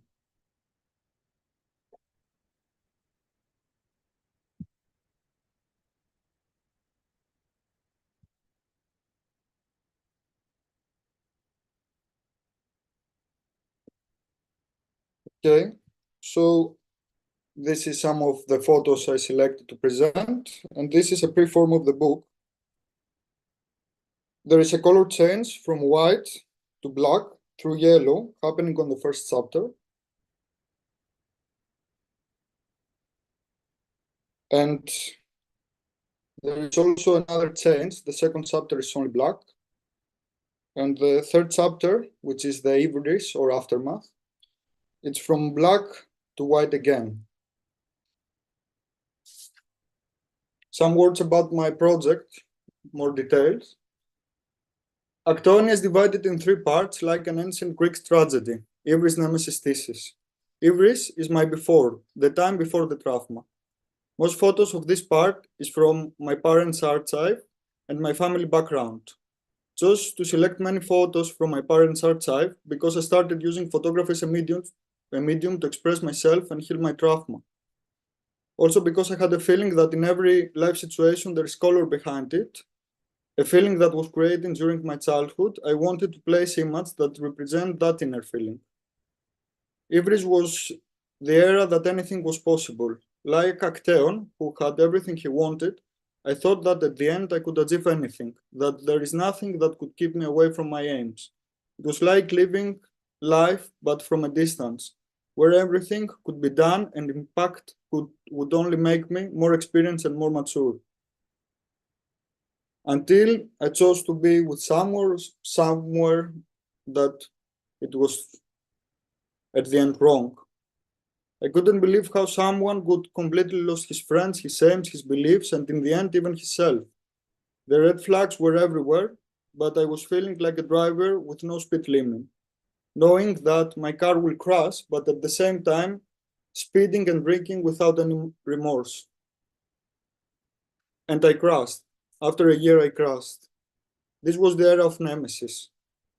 The era of 12 hours a day, having panic attacks, OCDs that couldn't allow me to feel any kind of emotions, making me unable to connect, to function, to be opened. Nemesis was like a living hell, and like Actaeon, I was waiting for my thoughts to take me away. The thoughts for me was like the dogs for Actaeon.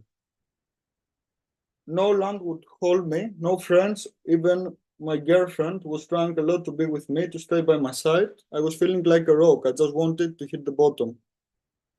Now I am on thesis. It's been almost 3 years, and the place inside me, Actaeon's world also after the end, is like an abandoned ground, trying to love and accept myself again, in a place where no luminous colors are prevailing, in a place I feel so distant, but I try to call it home. The search is still going on and will always go. hoping for my OCDs to finally go away, looking for new colors to see, places to call home.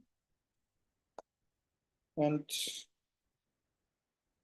this is Acteonia.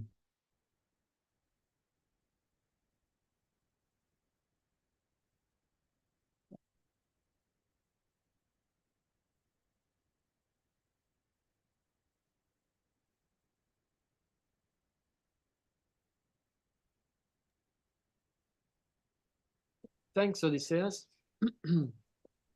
Yeah, it was a real pleasure to drive along with you through your work, and to kind of become acquainted with how you think and how you put associations together. You also worked on quite a few different projects, which I found all equally interesting, also that deal with the kind of economic situations in Greece and the coastal areas.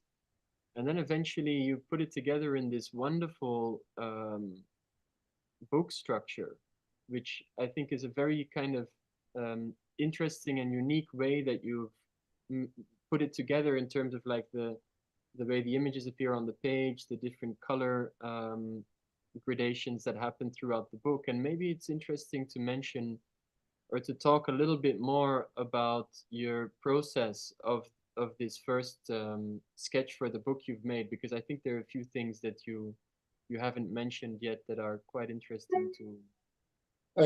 For example, the photography equipment I used is only Insta-X camera and point and shoot MGU Olympus, because as I say in the first chapter, I need prisons in order to escape, and I find some kind of freedom using equipments that are making me feel a little bit imprisoned, construct, how to say, and I want to expand what I can do with the little possibilities that they give me. Also, the color pages, as I said, it's like the motion, different steps I feel I am. In the second chapter also, I used all the photos of the second chapter was during my biggest like OCDs and anxiety attacks, when I had just the camera, and when I was shooting, it was the only time I hadn't any thoughts in my brain. I just was at this moment present. First chapter, another one, the archival I used in the first chapter, most of the photos from my parents' archival are before I was born. So it's like I wanted to say that it's a world that they told me how it was. It was like a warm world, but I wasn't living on I had only imagination about this world. That's why I chose to add only photos from archival that I wasn't born yet. And also from the Acteonia, I read from Klossowski and Foucault, who wrote the Diana's Bath about the myth of Acteon. I read this and I found some comparison with the mythology and my journey. And the thoughts, like I have lots of dog photos in the second chapter. I feel like the dogs are like my thoughts. Acteon was killed by his own dogs because Artemis, Diana, transformed him into a deer, and then his own dogs killed him. And I was feeling like my own thoughts was eating me alive. That's why. Yeah, I think that's a really strong aspect of your work, the way you manage to make these allusions to the Greek mythology, to reflect them in certain motifs that come back in your work, and to really use that as a structure to deal with your feelings and to kind of tell a story. And I think that really works in the book, the way you've put it together. Even though it's not made explicit, you hint at it, you kind of, in these subtle things like the gradations of the pages. There's also the words I wrote them on paper. I will scan them and add it to the book, and I burned them. So I wanted them like that. Yeah, I was reading them from the original. So you're still working as you go along on the process. That's wonderful. Yeah. Okay, thank you, Odysseas. Thank you. Thank you too. Thank you so much. We have Mbarak next. Hello. Just a second. Hello, my name is Mbarak. I'm a Yemeni Indonesian artist based in Saudi. My project, today I will be showing the progress of my project throughout the masterclass. And the project really inspired by the time I found out I was losing my hair. It was thinning due to heredity. And at that same time, I was actually collecting pictures of my family archives, which was interesting for me, knowing of why these archives are hidden in a way. At the beginning, I showed it to my aunts, which made them very happy and came to our place like every day for a week just to see these pictures again and again and again.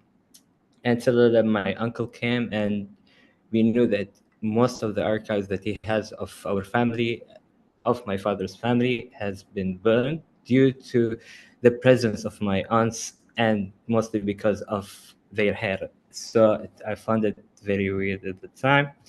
And at the same time, knowing that my aunts, I'm very close to my aunts, so they're like the eldest in the family, and having their identity to be taken away from them in a way, made me think of how can I revive it in a way or bring it back. Because I know the importance of the hair to me, and probably the importance of their images and their stories are much important than my thinning hair. And so yeah, at that time I was trying to find the reason of it. It was like because of our beliefs, our religion, and so on. And I had to find a way on how to fabricate or find a loophole to play with this images and to bring it back to life. And it was fabricating the picture. And at the same time, the idea of fabricating these images has big impact in a way. It has similarities to our identity, being in the diaspora and assimilating from one place to another to new cultures and adopting whatever the community we live in just to be accepted within them. And from what I believe, that some of the stuff that we have, like this images being burnt or being very strict with this images due to the assimilation that we are going through and adopting new ideas to it. So at the beginning, I was thinking about the idea of closing the eyes in a way. And for me, closing the eyes, it's nostalgic in a way. You can remember the memories that you had, but you can lose yourself within it, and stuff can be taken away from you if you're just like trying to be in that trance in a way. So the idea is to take their hair and play it around and just like cut it without using their actual hair and fabricating it and collecting it as medals probably. And I try as if I'm representing them. As I'm losing my hair, I'm using their hair to replace what I have in a way.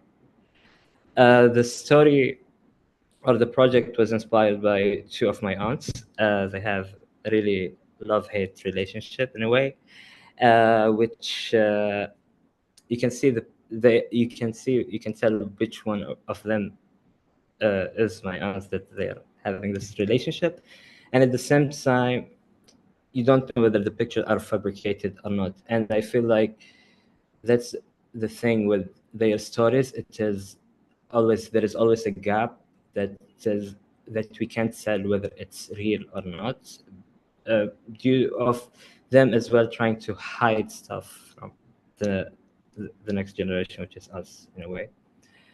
And I keep on using their hair and wearing it one by one, as how when they're young it is okay to show the skin, to show the hair, and whenever they grow up they're starting to fade away.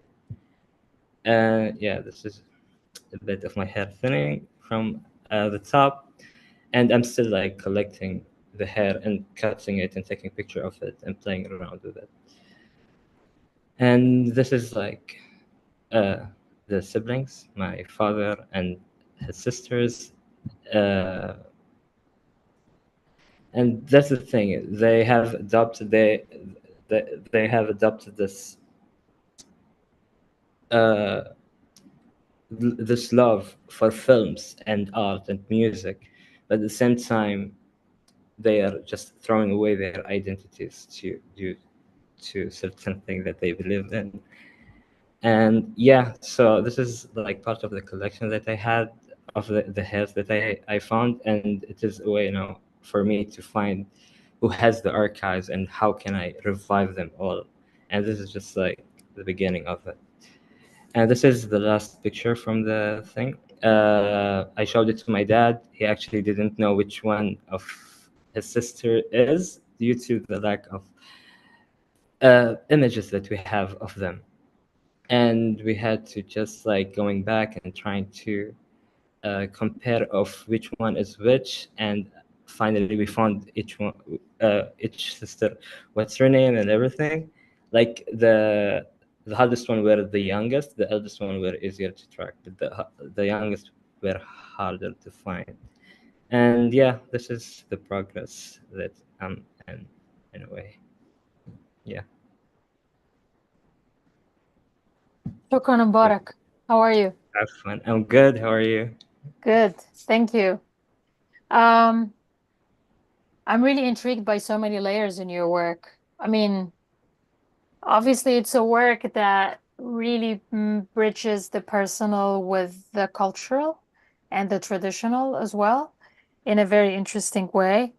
I think it's a work that is also a reflection on censorship, in this case, self-censorship, and sort of how far the extremes that one has to go in order to preserve identity. Because if you show the identity, then you're kind of intruding on one's, personal life and aspects of, of the culture and the tradition, which are red lines that we cannot cross sometimes, specifically when it comes to family. It's high, it can be even more problematic.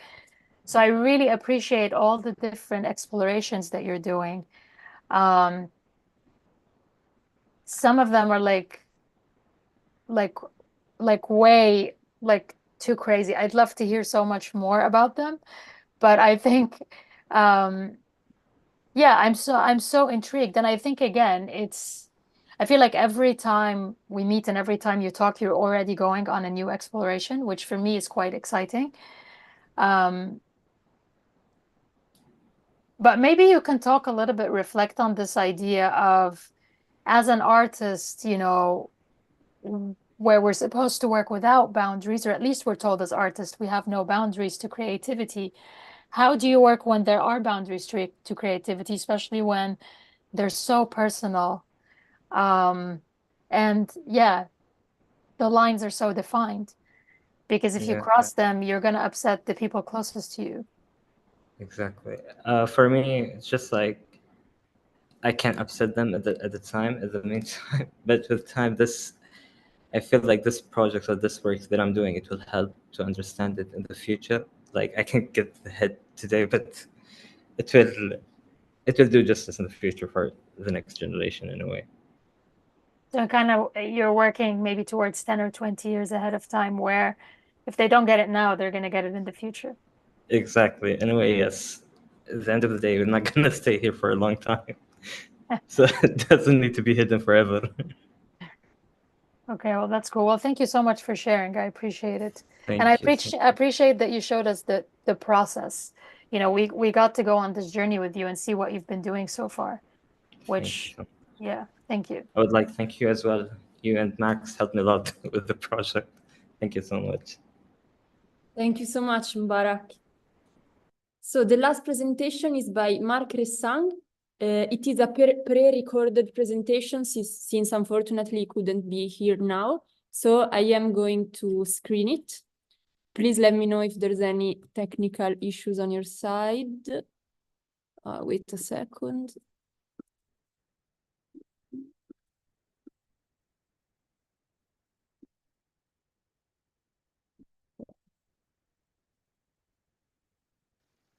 Hi everyone, My name is Marc Aziz Ressang. I'm a Dutch photographer and filmmaker, and I'm mostly based in Shanghai, China. I just wanted to pre-record this presentation because I will probably be traveling when it is happening. So I just wanted to make sure that I can present everything without any hiccups. So the first project I want to discuss is Leave Blank, which is a project I have been working on since November last year. I have been living in Shanghai since 2011, but during the pandemic, I got locked outside of the country and I was not able to return until May of last year. So when I returned to Shanghai, it was a very different city from how I had last seen it. The biggest and most shocking thing for me was how a lot of the old buildings were just simply bricked up and painted gray, compared to the usual practice of designating it as to be destroyed and then destroying it pretty soon afterwards. So as I was riding my bike around the city, like I had been doing for many, many years, it became very clear that these city blocks were just simply there to be abandoned and in a way painted gray at eye level to just let people know that there's nothing to look at. And if there's nothing to look at, there's nothing to discuss either. So this became a very strange cityscape that I was not used to. So the next step for me was to think about how these cityscapes can be recorded in a way that encapsulates the scope of it. Because in single images in a standard format, it would be quite hard to picture these extremely long city blocks in a way that makes one coherent view of the scope of things. So after a lot of experimentation, I ended up using a digital slit scanning method, which I did by mounting a GoPro to my bike helmet and simply cycling along the length of these streets. After that, I ended up with a few dozens of these extremely long panoramic images. So these are a couple of examples from these empty street panoramas. If you were to print them 30 centimeters high, the longest ones would be around 6 meters long.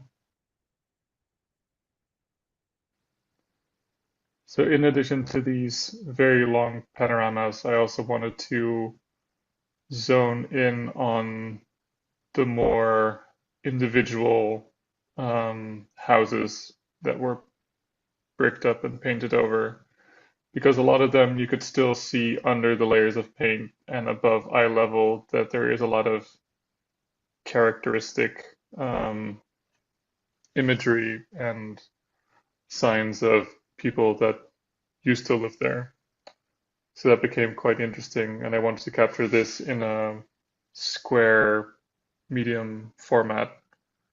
So each house can be sort of classified within a similar typology. And then eventually I ended up with a collection of about 300 of these square medium format images of basically empty street facades.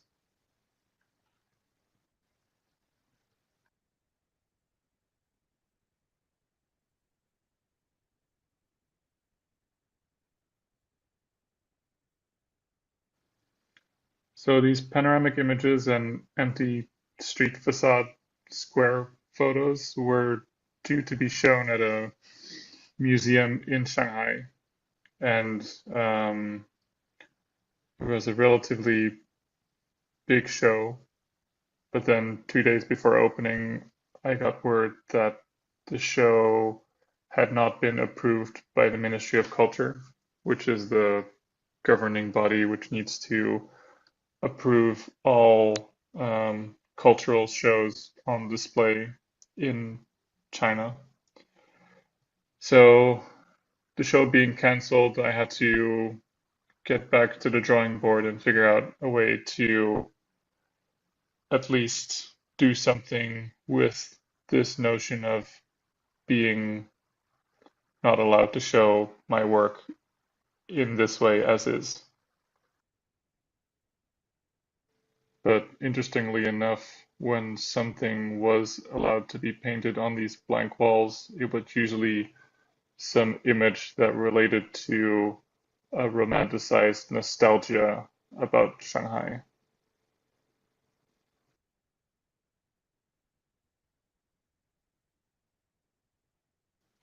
So these images did not have an outwardly or explicitly political message. As you can see, a lot of the street facades are simply just empty. So I thought the only way to do something with these images in a different way would be for me to get other artists involved and let them help me fill in all these empty spaces in the city. So after a lot of asking around, I was able to find around 25 different artists from all over China, both foreigners and locals, to simply draw on top of my photos. So I sent everyone a single paper copy of a photo of their choice and just let them go at it. I didn't have too many restrictions in terms of what I wanted to end up with. So a lot of people were either quite conservative and were filling in all these frames within the photo, and other people just went a bit more imaginative and just used the paper as a canvas for their own work. So after all these artists finished with their work on top of the photo prints, I wanted to rephotograph all the works and again flatten them down to a flat image, which I would be able to display again in a digital form.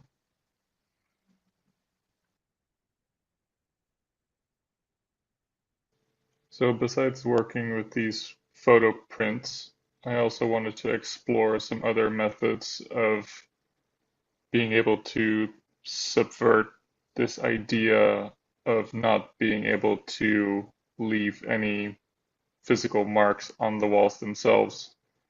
So in one instance, I was working together with another Dutch artist, Marc, to paint with water on these gray walls.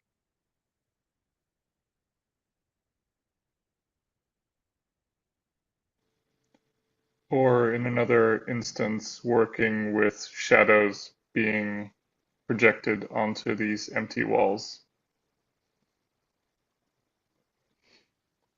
And this project is still ongoing. Like I said, I've sent out about 25 images for individual artists to play around with, and hopefully I'll get to about 50 in total before trying to do a final exhibition of all the original works in Shanghai. And then the second project I've been working on is about magic and superstition in Indonesia. It is a project I have been working on since 2017, and it is still ongoing. in the last couple of years, I've mostly been focusing on Java, East Java to be precise, which is the hub for magic practices in Indonesia. So for this project, I would like to read a quick introductory text. In Indonesia, magic is real. Although a conservatively religious nation, mysticism and belief in magic continue to live side by side with major religions. Notably, regions such as Banyuwangi and East Java are renowned for their shamans and practices associated with black magic. This belief in the supernatural exerts profound influence on daily life. Dukun, or shamans and traditional healers, have been central figures in East Javanese society for centuries, and their current practices fuse indigenous beliefs with animism, Islam, and Javanese mysticism. They offer a range of services, including fortune-telling, matchmaking, physical healing, weather control, and even political consultations at the highest levels. In Banyuwangi, Dukun proudly assert their supernatural abilities. These areas have gained notoriety throughout Indonesia due to their association with the mystical. Their mention often elicits a mix of fear and respect. Most Dukun adhere to a strict code of ethics that prohibits harming others, and they have said to have inherited their power from ancestors, enhanced through rigorous practice including meditation and fasting. In case of personal or communal disasters, where rational explanations are elusive, blame is often attributed to black magic or external forces. This attribution can sometimes lead to retaliatory actions against those perceived as responsible. For example, in the late 90s, dozens of shamans were murdered in Banyuwangi. And in the last few years, elements of magic have been deemed illegal under the Indonesian criminal law code. Whether magic holds the power of a placebo or is genuinely supernatural is up for debate. In Indonesia, as in many cultures, the reality of magic is as real as one wants it to be. The title, Ayam Cemani, refers to this all-black chicken that is a very important ingredient in magic rituals in Indonesian culture. I want to display this first set of images as typologies, where they are each their own and presented as a tarot card. So each image has a title under it, and they all have their own sort of vague interpretation that can be read behind what the image shows and what the title is. So this project is also split into two different parts. The first part is mostly about the characters involved in magic, and with these characters there's a certain awareness of the camera. So when the camera is introduced as an antagonist in these portrait sessions, there's a certain switch in power dynamic that is quite different from the usual situation, because these subjects know what the camera can do, and they know the authority they have in portraying their character in front of the camera. So at some point you can only see a certain performance in front of the camera that they are willing to put on for you. And that is something that I was quite enchanted by and wanted to do for all these characters involved in magic, and mostly in the business of magic in Indonesia. The second part of this project is a different setup. This is a part where the camera does not have any power over the situation that's happening in front of the lens.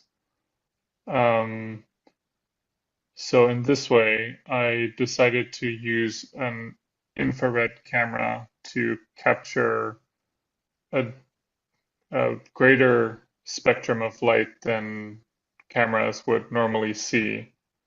So then the image that you end up in the camera is something that is completely disconnected from what we can see with our own eyes. So in any case, these images need to be edited down to something that is more connected to what we would normally expect from a photographic image. So after tweaking and playing around with all the color settings, I ended up with these surreal color palettes that lended itself very well to the magical aura.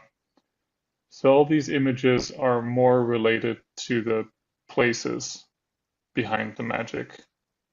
These places do not react to the camera itself, so I wanted the camera to react to them instead.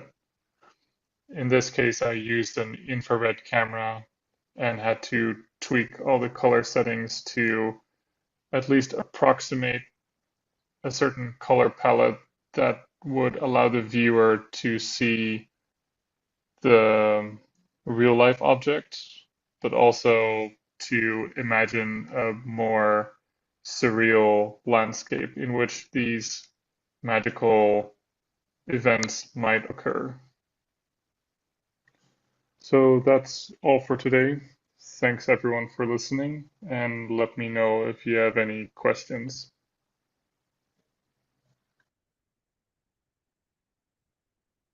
Okay.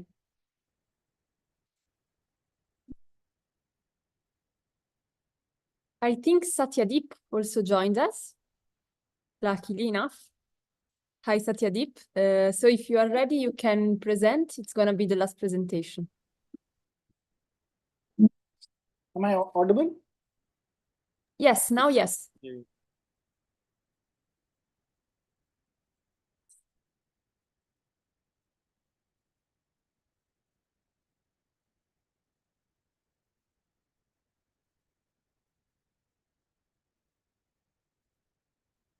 Share my screen.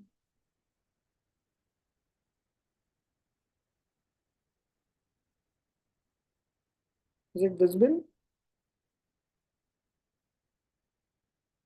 Yes, all good, Satyadeep.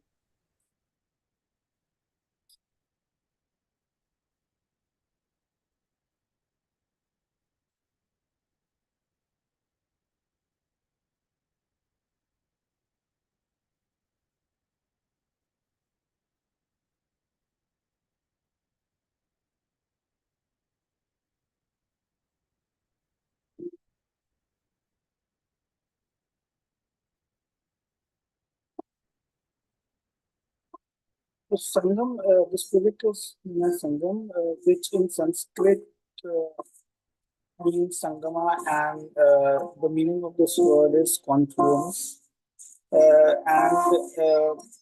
It means where three rivers like Ganga, Yamuna, and Saraswati meet. And basically, it's located, it's my hometown. Photography allowed me to step outside of these social structures, and I began documenting my local corners from behind the lens. As an obsession towards the idea of singular religion, expression grows wild in the country.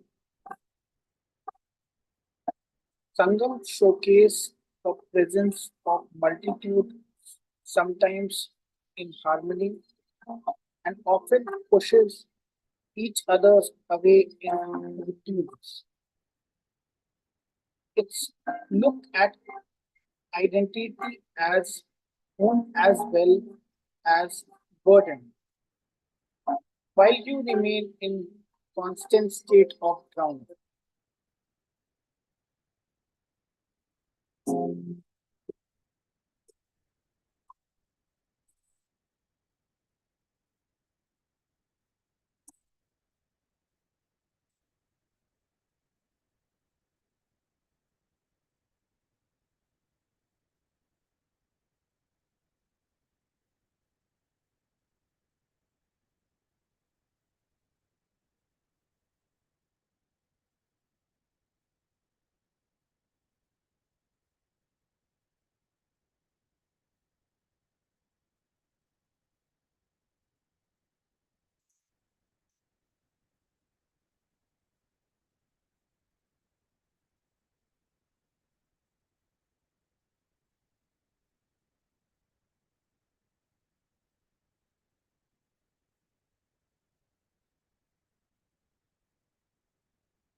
Satyadeep, I'm sorry, we don't hear you anymore.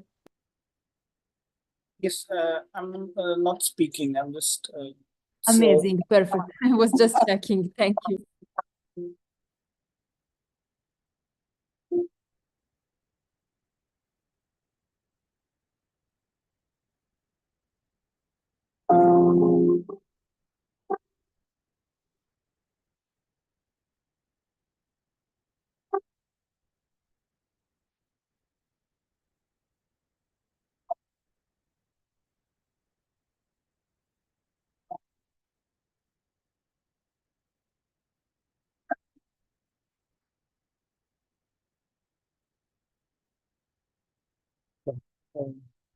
It's ended.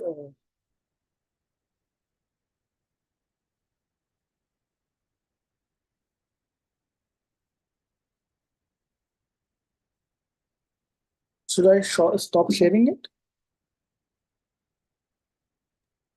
If it's ended, yes. Yeah.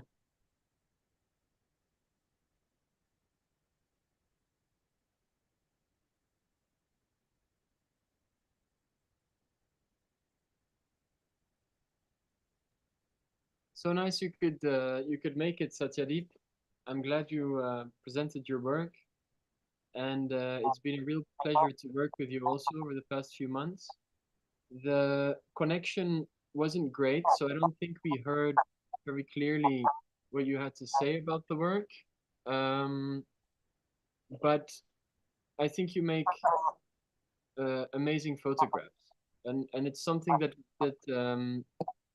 I think we will see more of in the future. I think there's a real, you have a really special way of seeing, and I really admire the way that you engage with these political situations that are unfolding in India and near your hometown, and the way you kind of with a poetic, metaphorical sensibility manage to bring that into photographs.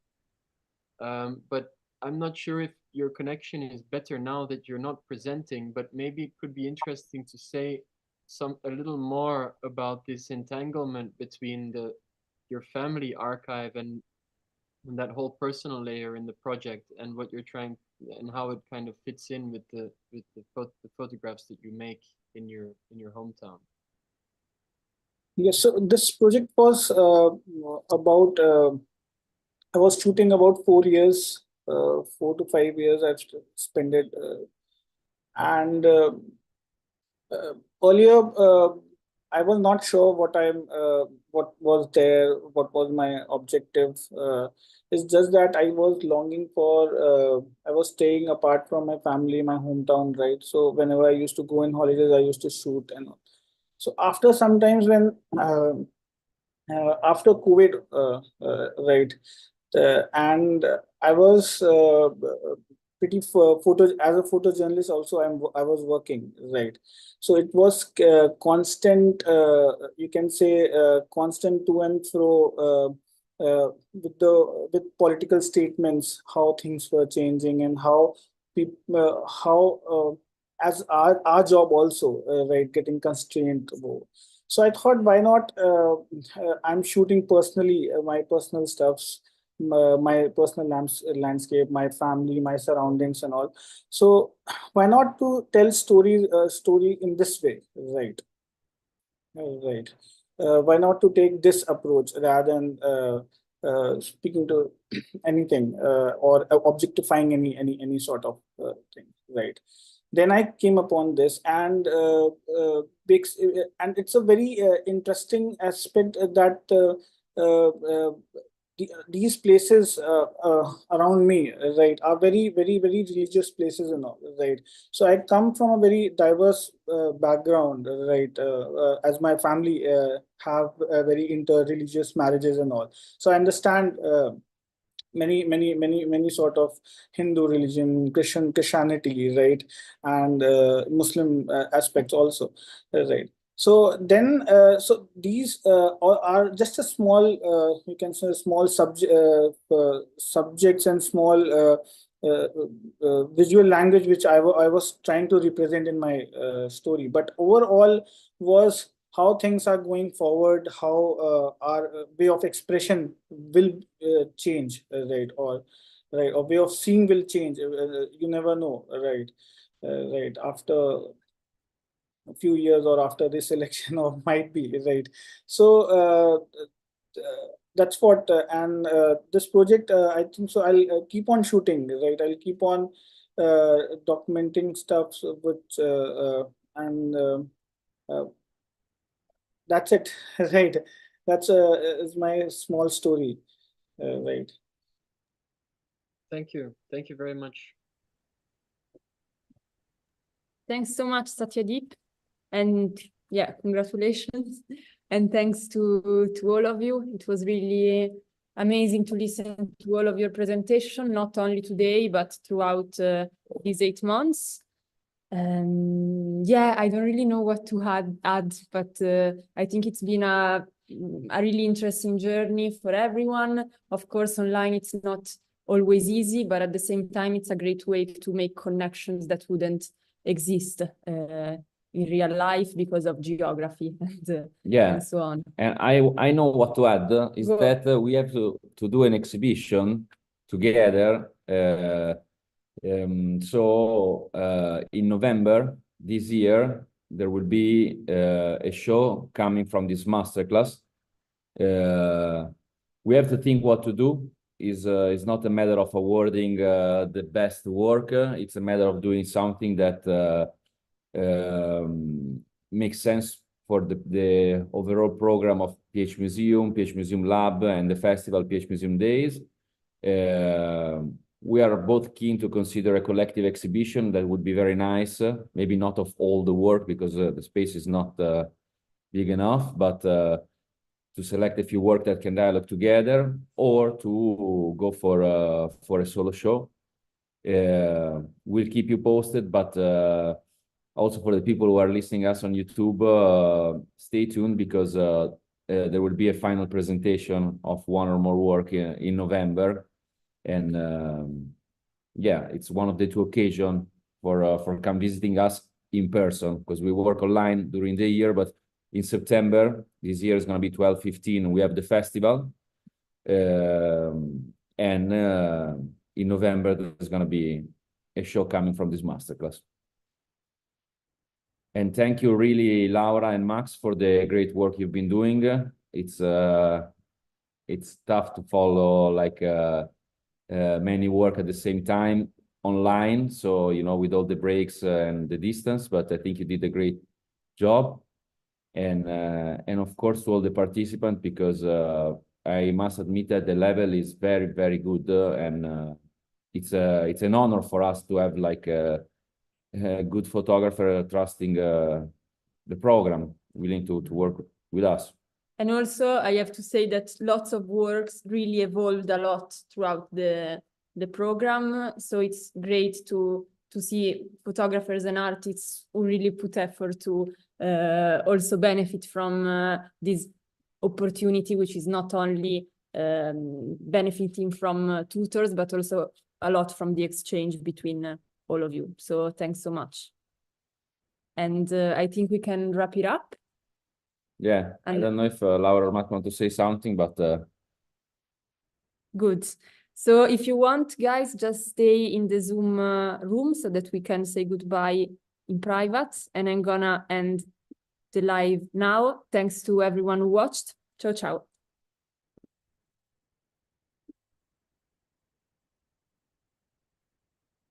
Okay, where is Zoom?